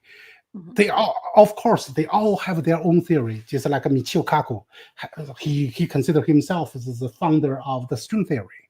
And Brian Greene, right? He taught he teaching quantum mechanics, but he think he's the expert in the string theory. You know why these people always have a different series of everything? Because they all see problems with quantum mechanics and the relativity, Yeah, or disconnect between them. They all exactly. see the So, problem. yeah, But the things I find, none of my peers physics know where the problem started with. So then that's not the case when I first interacted with yeah, Terence. I asked, I said, do you agree? Electrons are not a single charged particle. He said, yes, it cannot a single. It has both positive and negative. You know what? I thought I have not heard any such a thing from anyone else in my circle or mhm. in my field. So I said, oh my goodness, he's really high intelligent. He What do you is. think? He's What do you he think? is. I'm He's not a. Uh, I can't I've made more progress with you than I was able to make with him because so he doesn't answer my oh, I understand. I understand I think why. I'm not going to say anything, but Right. it's I'm just not agree 100% on yeah. his I just can't wave-based theory. Yeah. I know like everyone has a piece of the puzzle. So I've gone down, I've left no stone unturned. I look at everyone. If someone see I got to you because someone sent me a message on my whoever it was on my YouTube that sent me the message to look at you. Thank you very much because someone sent me a message and told me about your talk at TeslaTech 2025, and I looked at it. So, everyone, like if someone says look here, I look here. I don't ignore people. And so I'm very grateful that someone told me to look your way. I think everyone has a piece of the puzzle, and each person I've studied has given me a piece of my puzzle, right? Has given me a piece of my puzzle. And so I'm still trying to figure out what Terrence Howard has to give me because universe sent me Terrence Howard and he must have a piece of the puzzle. I just can't figure it out yet. So He has a talk too at the same time, because I yeah. asked my friend. I said, Terence, I got this slot, from 7 to 8 Mhm. as a keynote speaker for the Tesla. I said, do you want to join me? He said yes, he wanted. So Nice. then my partner, he got me the signed me on this Tesla. He knew the owner. He called the owner. Hey, actually, on the same night, now we have a double people feeder. If you can accommodate that one, they say, oh yes, we wanted to turn to come. So now they adjusted me from instead of starting from 7, so they moved me from 6 to 7, and he from 7 to 8. So then Okay. so that's why we have that. So I try to explain why I was so hurry, because I knew I compacted information in 1 hour, just not enough to convince people. Right. So that's why I don't want to cut my brother's keynote short. He Right. only have a 1 hour short, and Yeah. he told me he made a movie of that. He made professional made film for his presentation, 72 minutes. So Okay. that's why I said, okay, I want to finish myself within 1 hour. However, since introduction or running slow, everything drag a little bit, but almost 6:30 before I can formally start. So that's why I spoke so hurry, That's so why you fast. were. I felt like you were trying to Nobody scream. understand me. I could not even understand myself. So I talk Wait a minute. I understood you. That's why I contacted you, because I totally 100% understood what you're talking about. because you are not average common people, right? You are specialized, you are expert in the field, and you have a unique, your independent thinking. Not many physics have that. Yeah. So I did get a couple of, maybe only just one professor publicly, or maybe two, one professor, another one call him professor, but not a real professor, criticize me, use completely conventional, say, hey, electron, we already know electron is negative charge particle. Ether, we already know there's no ether, Yep. Yep. So I get that all the how time. can you argue with this kind of people? They do not It's have like, they're like, how could, so much technology has been developed with this language, right? So how can it be wrong? Yes. Is what they're thinking. Right. They develop, like I'm in medical physics, so we've done MRI physics, we've done ultrasound physics, like all this physics has been developed that works with that language, with the language. And so they say, well, how can it be wrong? Well, it just, the physics is fine, just the language is wrong. Yes, or the language could be changed to be better. I guess, like, if you say it's wrong, then they'll get mad. You say, well, the language could be a little better. I think we can improve the language, and that's sort of what I'm trying to do. That's how we are thinking somehow. Most of the thoughts are limited by the language you use to express your thoughts. Yeah. It's very difficult because we have a limited set of a language which has been misused or has misdefined or conception on certain field. Very difficult because they're written in books. People don't want to have to rewrite all the books. Imagine all the books we'd have to rewrite if we could. Completely. All scientific books. Yeah. If they mention about the electron, mention about the electric charge has to be changing. Exactly. So we have to write new books, I guess. We start a new path, right? Yeah. That's different, and that's difficult because if no one accepts it, then how do you get it out there? Well, this is how we get it out there. Now we have a platform. Now we have where I can talk to you, whereas maybe 20 years ago it would have been more difficult for me to even find you, right? And we are isolated. Yeah. If you're talking about, if you say, why don't you present this one to your peers? No peers even near in the same understanding. Mm-hmm. Say, I spoke to Michio Kago and Brian Greene. They dismissed the concept right at the bat. Yeah. No, they can't. They can't, because they've already wired themselves for this very difficult language. I mean, they spend a lot of time, and they should pat themselves on the back because it's a difficult language and it works for them, right? And so they don't want to give up all this hard work they've done. Let me give you two examples. So these people are fixed with the status quo, right? So the establishment. Another two bright scientists. Okay, one is Sabina Hausenfeld. Yes. Yep. You probably know her, right? I know who. I've watched her videos. I interviewed her, right? I mentioned about even she dismissed it right at the bat. Yeah. Yeah. Oh my goodness. Yeah. Yeah. So even though you are so brilliant, you probably the bias, self-bias. And another famous, mathematical science physicist, that's called Eric Weinstein. Yeah. Have you heard of him? Yep.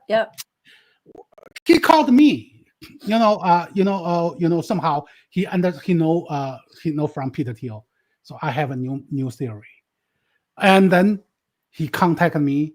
So when I mentioned this one, but he's receptive during conversation, receptive, and even I told him I'm gonna traveling in California, and I can demonstrate maybe more longer time, because he called me. I was driving in highway. I have to pull myself though. But the following year, I believe, and he never make seven meeting. But the following year, I saw one video he mentioned about it in his podcast, Portal. He said, even at this moment, I not even have a shred evidence, have a hint from anybody, have a new concept of physics. I said, what the heck? What? I almost told you what I tried to discuss. He was receptive during our conversation. But it eventually ended up nothing there. I thought, wow, even for the most critical to establishment of physics. You should go on the Joe Rogan show. Have you been on Joe Rogan? No. You should. If he can interview Terrence Howard, he can interview you. Dr. Yu. I hope so. And then if you get on Joe Rogan, you'll have to, I'll come and back you up. Oh, no kidding. Wow, that would be. Have you been on Joe Rogan's show? No. Well, after Terrence Howard was on Joe Rogan, I contacted him and said, "Oh, could you put in a good word for me?" But like, I'm not going to say that I'm no one, but I'm, they I'm love kinda, Terrence Howard. I think, truthfully, I think because Joe Rogan's very knowledgeable. And I think like I would want to talk to him if I talked to him about the fractal paradigm, but he's very knowledgeable, and I think you would have a good conversation with him. I believe so. He's very curious. And he's very curious. Curiosity is about the nature of the universe. Curiosity, especially physics, especially quantum mechanics. He's very curious, and he's But right now he's very confused, and he does not. I know, number one, he invited almost all the top celebrity physics on his show. And sometimes you can tell, ask the same questions as several other people, because he never get a satisfied answer. So I know he doubted and he's confused and he's dying to understand the true nature of physics. That's like anyone that's curious, they're the ones you want to talk to.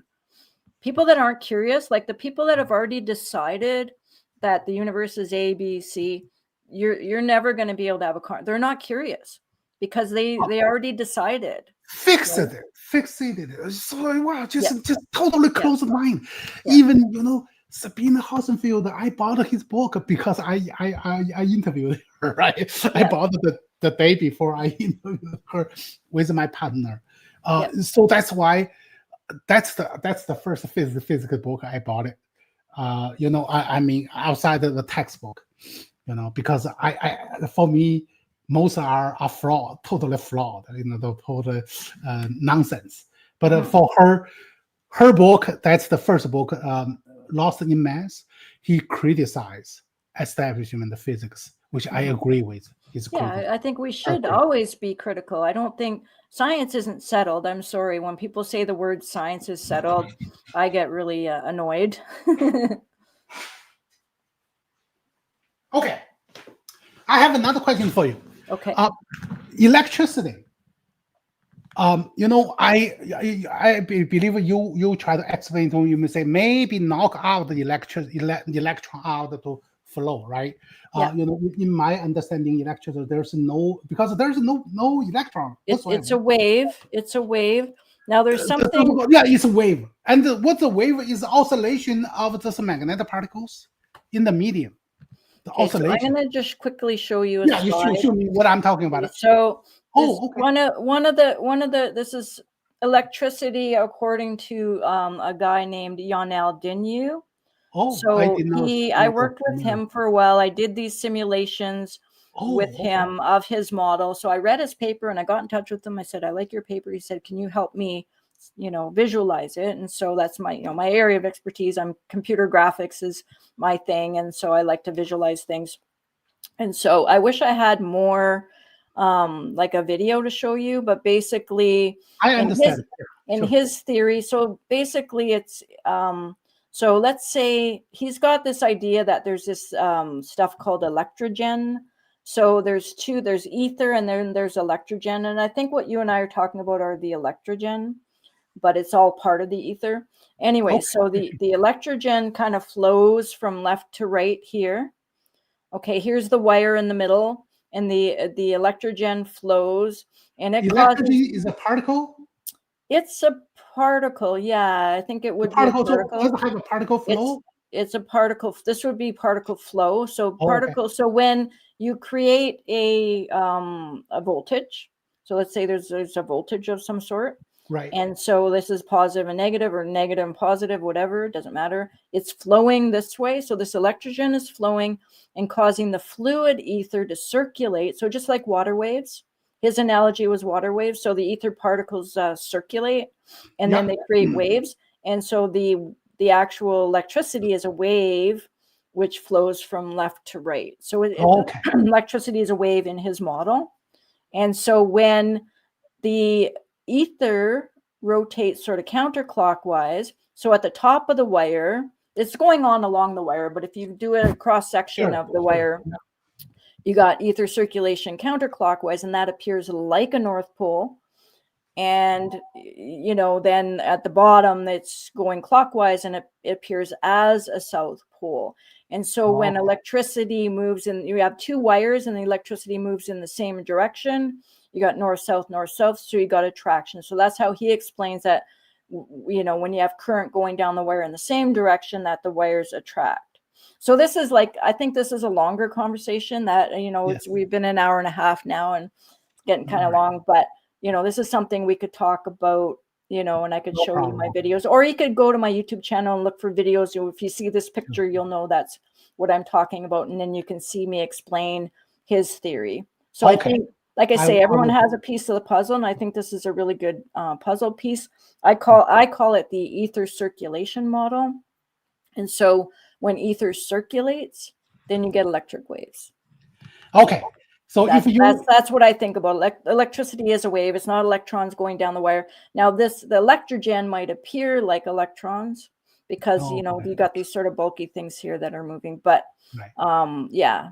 Now, so if electrons existed, this wave would maybe push them a little bit. But see, they say electrons don't even move very fast in the wire. So how could they actually cause they only move a few centimeters every second, and so how can electrons actually be the cause of electrons can't be the cause of a motor moving or something like that.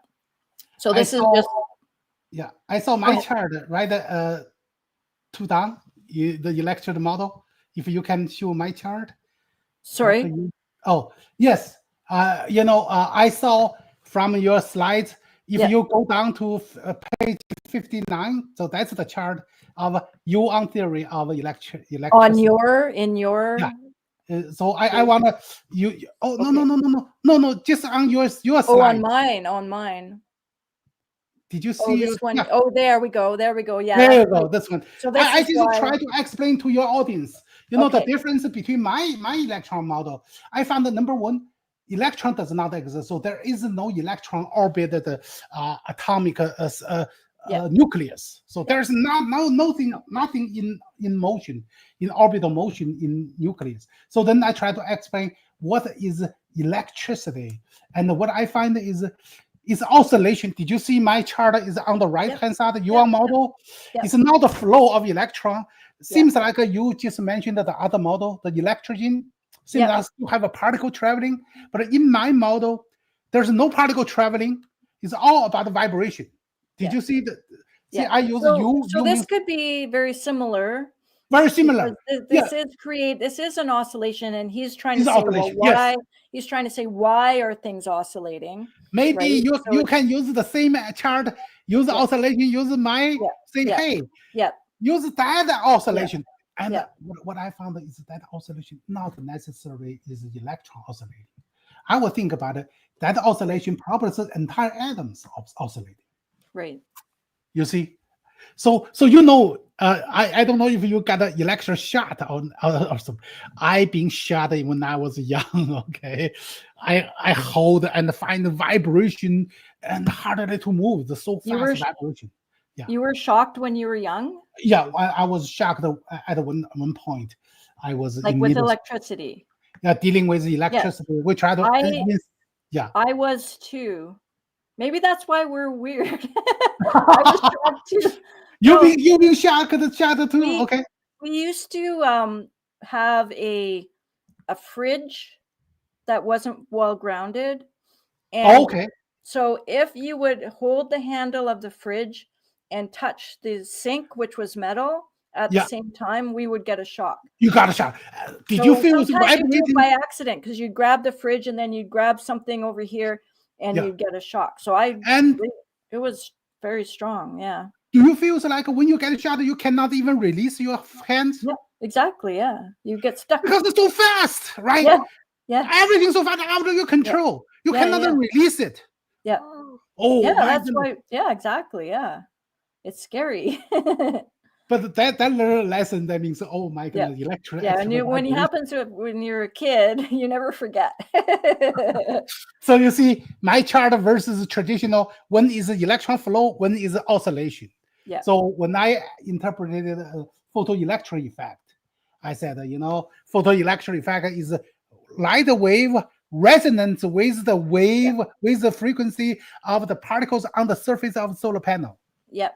And it wiggles them Oscillation. off. Yes. Yep. It's oscillation. It's resonance. Yeah, Resonance is the resonance. key word because it has to resonate at the right frequency of the. In it has order to synchronize them, It right? has to break the binding energy of the electron to the metal. Oh no, right? no, no, no, no. No. But that's what That was the I've been traditional saying. explanation. Yes. Yeah, that was They said that my. the resonance break the bond, so electron can free flow. Yeah. That's Exactly. traditional. Exactly. My explanation, there's no free flow electron, right? So on oscillation is a wave motion propagates through the ether, Yeah. and the ether is electromagnetic or is elastic ether. Yeah. And what in your theory ether made of? What material? Well, made of electron- nothing or made of particles?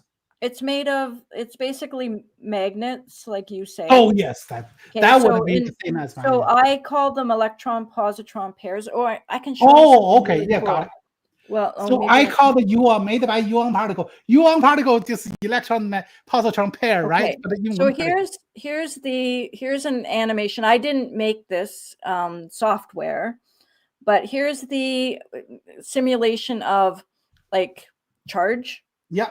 Right. And the how a small magnet or small charge, in the vicinity of a large charge, yes, reacts, right? So in my model, the ether is a positive and a negative pair. That's because of magnets now. Yeah. Right. So I'm gonna just try see if I can do this. So here's, this is the standard model where you just have monocharges, right? Right. And you've got the divergence of the field is non-zero, right? Because you've got convergence and divergence. Yeah. But here, when you take the negative charge and you bring it really close to the positive charge, you see this final arrow turning. Yes, turning as a magnet pair. So that's a where magnet. So this is yes. So each of these arrows is an electron-positron pair, but they don't annihilate. So they say they annihilate, but they don't annihilate. They just fall back into the ether, right? So they just become part of the ether, which in the ether, the ether is all these arrows, and these arrows are obviously a dipole, not a monopole. Ether has to be a dipole. So I just say dipole instead of magnet because magnet is coherent dipole. So a giant magnet has to have a lot of these dipoles aligned to bring it to the bigger scale. So I usually put the two words together. Some people know the magnets means you have a positive, north and south, and some people know the dipole. Even theoretically, right? We talk about dipole. So you say dipole magnet. Yes. So once I put them together, to avoid because any you can have quadrupole magnets, so it's important to say dipole. I think yes. that's an important word to Dipole. keep in there. Because when you say a quadrupole or even tripole, you know what that means? That means it's a composite particle made by dipole, right? So then exactly like I showed in those diagrams. Yeah. So the And quadrupole is just a magnet. When you flip it, then you get a quadrupole. Yes. And I want to point one thing about your program here. Yeah. If you take the negative away, if you take or just put the positive charge there. Okay. Yeah. Okay. So what I try to say is this programmer does point the positive arrow. Assuming the positive arrow means the field line flying out is north. So that's why your positive charge connected with the north end is right opposite value. So it's just showing the north. Showing the north. That's what I defined. Yeah. I said if you say the electron charge does not exist, how we measure the charge, negative charge and positive charge to magnetic pole? Yeah. I did a lot of experiment. I find out, oh my goodness, the so-called north pole is a positive charge. Yeah. And negative pole is a north charge. Exactly. You see, agrees with me. Well, even I make sure I paint, like when I'm doing my animations, and I always paint the North Pole red and the South Pole blue because North Pole is the positive charge, and so to be consistent. So the magnets use the same color scheme as I did. Yeah. See, if you do real experiment, you understand what the real world goes on. Exactly. People that don't do experiments, you can't know. Yeah, those are theoretical. Seems like their hands are never touching any magnets or any real objects. No, I know. I have so many magnets. I collect them. Because you have to hold a magnet in your hand. You have to do these. Very dangerous. I love these spherical ones because you can kind of pull them apart so easily. Like yes, right.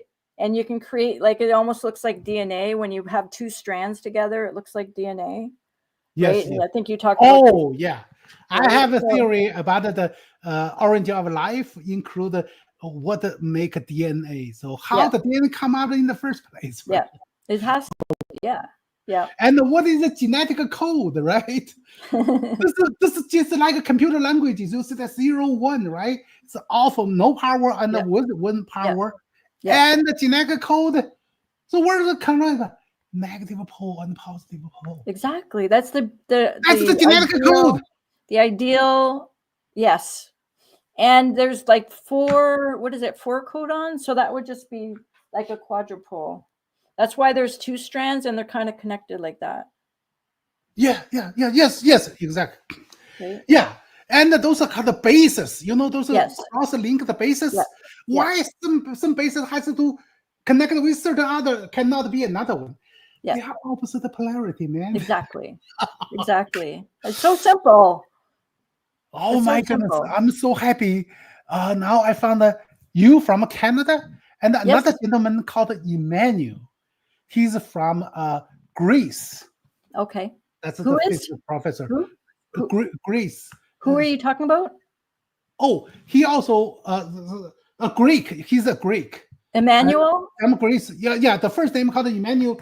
The last name, if you're interested, I can forward his email. He actually made an interview with me with a link. I'm gonna forward that link to you. And so you will know where we are agree with. Did he agree with me? Did he just recently get a PhD? Yes, I believe so. Oh, I know him. You know him. I know him. Oh, okay. Okay, so see, Terrence. I know, it's weird, eh? Emmanuel and I had a bit of a falling out, just so you know. For which part? So you might. I don't know if you want to mention my name or not. Doesn't matter. But he's got a very strong personality. Yes, he has. He has more accent than I do, right? Can you tell? When he speaks a lot of great. No, I just because he was studying the ferrocell as well. Did you know that? Oh yes, I believe so. Yeah. Yeah. So it's the same Emmanuel. That's kind of weird that you know him. Maybe me and Emmanuel can become friends again. Oh, of course, What do you think? because we are Yeah. not only you, me, and Emmanuel. I would think even Housen Field, and Mhm. Eric Weinstein. At Yeah. least the one See, thing we agree me with. and Emmanuel, we disagreed on the ferrocell itself. Like I discovered how the ferrocell worked, and Uh-huh. he was thinking that there was something Different. non-classical, let's say, about the ferrocell, that it was what it was showing was different than what I was saying it was showing. Oh, But okay. I can prove mine with, like, I wrote a simulation to prove that my I, way was I correct. It's just reflecting white light kind of thing. So when some people's their ego is very strong, and if you contradict them, they get really mad. So oh, but you know I what? don't know if it's because I'm a woman, but I piss off a lot of guys, let's say, Oh, because if oh. I disagree with them, they get, or if I don't agree with I them. I watched one video. I believe you interviewed called James. Do you remember? Who? You interviewed one physicist called first name called James. I forgot Jeff? his. Yeah. Jeff. Oh yeah, Jeff yeah. Yee. Jeff Yee, yeah. Right? Oh no, not Jeff Yee. Oh yeah, I know him through Terrence Howard. Yeah. No, another interview, a physicist talking about the ether. Okay. You Oh, interview. yeah, that was, James. Yeah, James. Yeah, Jim. yeah. Yeah, James Jim. Elias, yeah. Yeah, and I He's thought he is brilliant, and yeah, he also believe there has the ether. But yeah, your argument is more grounded yeah, than his argument, yeah. and I believe he's more open-minded to listen to listen to your talk. I said, Mhm. wow, that's the attitude we should have. So Yeah, I know you have a yeah. lot of He's uh, good, like, I like talking to him, he's really good, and he's very calm and, very oh, thought-provoking, he thoughtful. has a book, right? He Yeah, published. Yeah. yeah. So we got in a bit of an argument too about, because he wanted, so I like to say there can be an ether, and thinks we should say there is an ether. Okay. Right? Oh So it's no. just like we're arguing words, and words, Oh kinda, no. it You causes a basically lot of, agree each other. right? Just say the extend. So But yeah, we want to be exactly. So, careful but with your words. this was through a face, like, comment section, and I Oh. find, like, having a personal conversation word like we're doing now is completely different than when you type. And then if you say something that contradicts someone, they get really mad, and then they say something really like, it's a terrible form of communication, in my opinion. The comment, like doing like Facebook comments and that sort of thing, or comments on YouTube. Exactly. It's a terrible form of communication. It's gotten me into so much trouble because you don't have time. Like, if I say something that you misunderstand, I can clear it up right away right now. Yeah. And there was no argument. But if I say something someone misunderstands in a message, they've got all day to stew about it, and like, oh, I can't believe she said that. You know what I mean? Like, it's a terrible form of communication. I don't like it. It doesn't work for me. I prefer just talking to someone. Let's have a conversation, and if I say something that offends you or that you don't agree with, we can clear it up right away. And yeah, so that's how I got in trouble with Emmanuel, I think. Oh, okay. But Right. I do not have any disagreement with you when I communicate to you. I said Good. we are 100%, at least That's what from I my point. said. Like, We are every in single sync. thing. We're in sync. We're Yeah, all grounded with physical evidence, right? yeah, Maybe exactly. use the That's language exactly. differently, Yeah, but we are fundamentally based on all the observation and based on the truth, yeah, right? We yeah. do not have egos in this time, right? No, no, for sure. And the ego is the We killer. pursue, yeah, we pursue truth. Yeah, We yeah. I don't could. care about that. I Yeah, believe that's the attitude we should have. But yeah, a lot of people, I know some people, they try to set you up. Initially set up, put some words in your mouth, and then later on say, "Hey, you know, tweet, distort your version later on." yeah. We are not. No. I don't care about that one. I'm just curious. I want to know the truth, and whoever has the truth, it doesn't have to be me. Like, a lot of these ego-based people, they think, I want to figure it out so I can get a Nobel Prize, right? A lot of them are kind of like that. And so if there's, my prize is understanding the truth, and if you give me the truth, which I think you gave me a lot of the truth here, I'm going to be happy. And if you get the Nobel Prize, I'm going to come and celebrate that. You know what I My mean? So Thank you. maybe today is too long, but Yeah. if you want to have a follow-up session I talking think about we the should. Stern-Gerber Yeah. Yeah, we effect. didn't do that yet. So let's do that next time. Let's Okay, plan yeah. another time. So we can And, focus on different topic now, right? This yeah, I is the think we can kind of this was a big overview. Now we could just pick little topics and pick it apart and see how we can, rectify each of these different experiments, like the Michelson-Morley experiment and all that stuff. So yes. we can talk. I think that would be nice if we could fine tune each little thing that We can might. we can discuss Michelson Morley. That's about the Yeah, ether, about the light medium, right? exactly. And Yeah, we can also discuss double slit experiment, photoelastic effect. all We of should it. have plenty of the Yes, topic I to think talk so. with, right? Yeah, Okay, for sure. it's your call. Yep. And any Saturday or Sunday is good with Perfect. me. Yeah, So now that winter's coming, I'll have my weekends will be more free. So you are in Canada. yeah. Oh my goodness. I understand what the winter looks like. Yes. I used to stay in Wisconsin. That's And where I get my maybe PhD. maybe someday I can come to the Kennedy Space Center. Oh, yeah. If you come to Kennedy Space Center, you will be my guest. I will That would take be you lovely. to called the visitor complex. You can visit. They have a bus tour inside of Kennedy Space Center. Yeah, that would kind of be a dream come true. I'd always wanted to do that. I always wanted to work.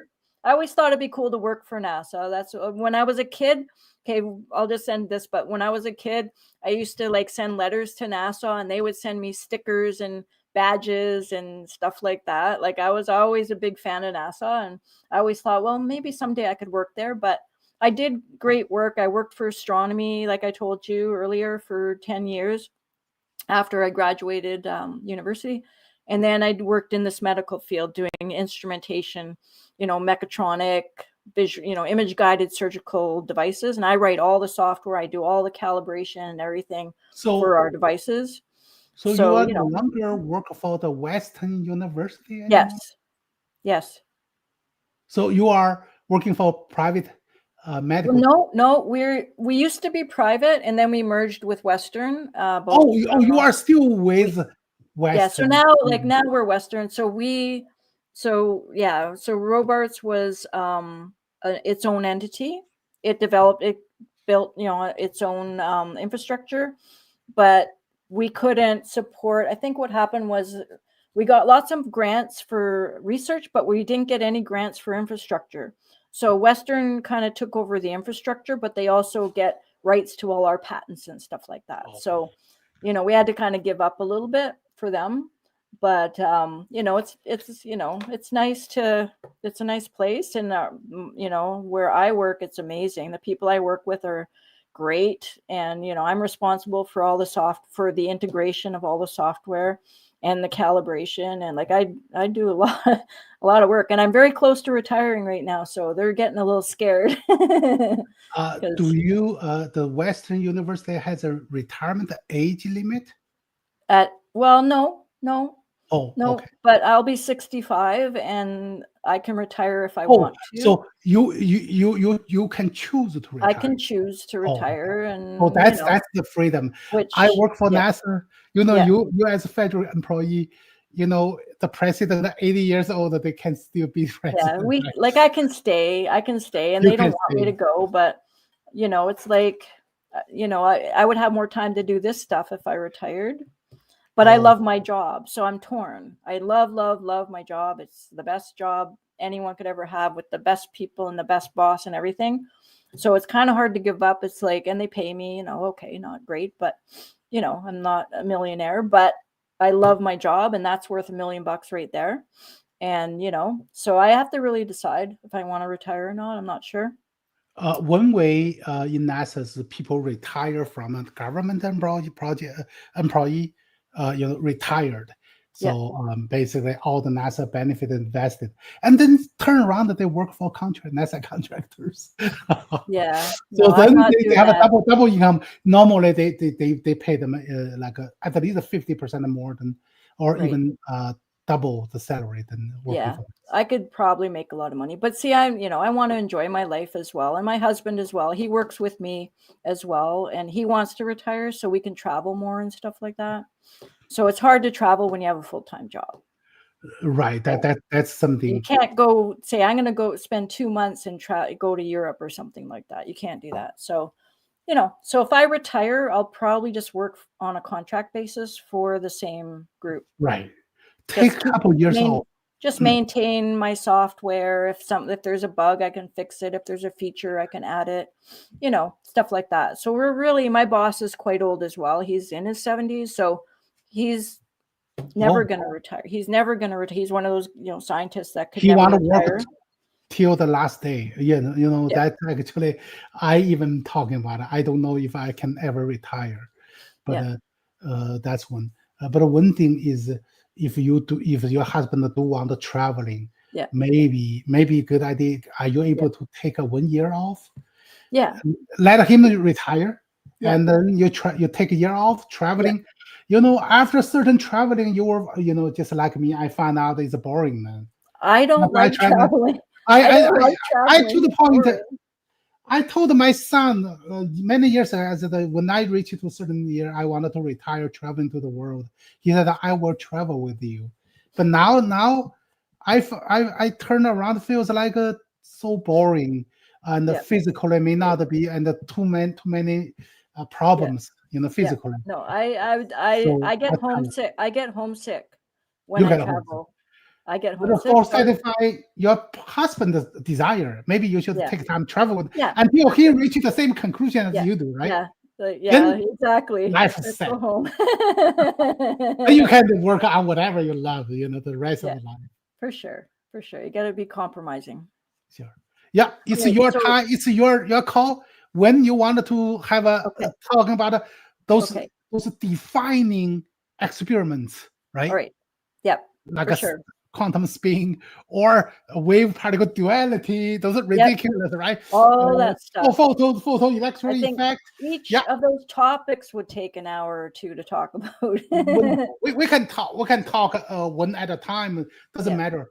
So Saturday, Sunday, I'm all for you. I were always free because when I look at your video, look at your paperwork, you published this 2017. About the proof ether, right? The ether articles usually. Give that paper a proper read. Oh, you want me to read? Okay. See if because that's really that was an important. I never published that paper. It's just on ResearchGate. It's a no one would ever publish that. So I write stuff nicely and I put it up on ResearchGate, and maybe I'll present it at a conference or something sometime. Oh, but that is really my sort of basis for deciding that there's an ether. When the public opinion turn around, these papers will become hard. Maybe. Hard, and you already have that one. And I would people would. A lot of people have read that paper, so that's good. All right. Well, nice to meet you, and we will stay in touch. Thank you so much. Yes. Thank you. This was the most fun I've had in a long time. I do not see any disagreement with us between us. I'm weird. I'm different. I like the person, good. Down to the earth, and mathematics. I see your work on mathematics, one by one. Do not let any words, anything goes right. Does not fit. And I like that one to correct any like spin. That's ridiculous. The word and use it to label integer 1, 0, 1, 2, and a half. Those are the naming conditions and the word. I said these guys. The purpose is confusing people. It's not like let people understand. Right? Exactly. 100%. Okay. We have to stop somewhere. Okay. We'll say bye-bye now. Talk to you next time. Thank you for having me again. Thank you for coming. I appreciate it so much. Okay. I'm going to try.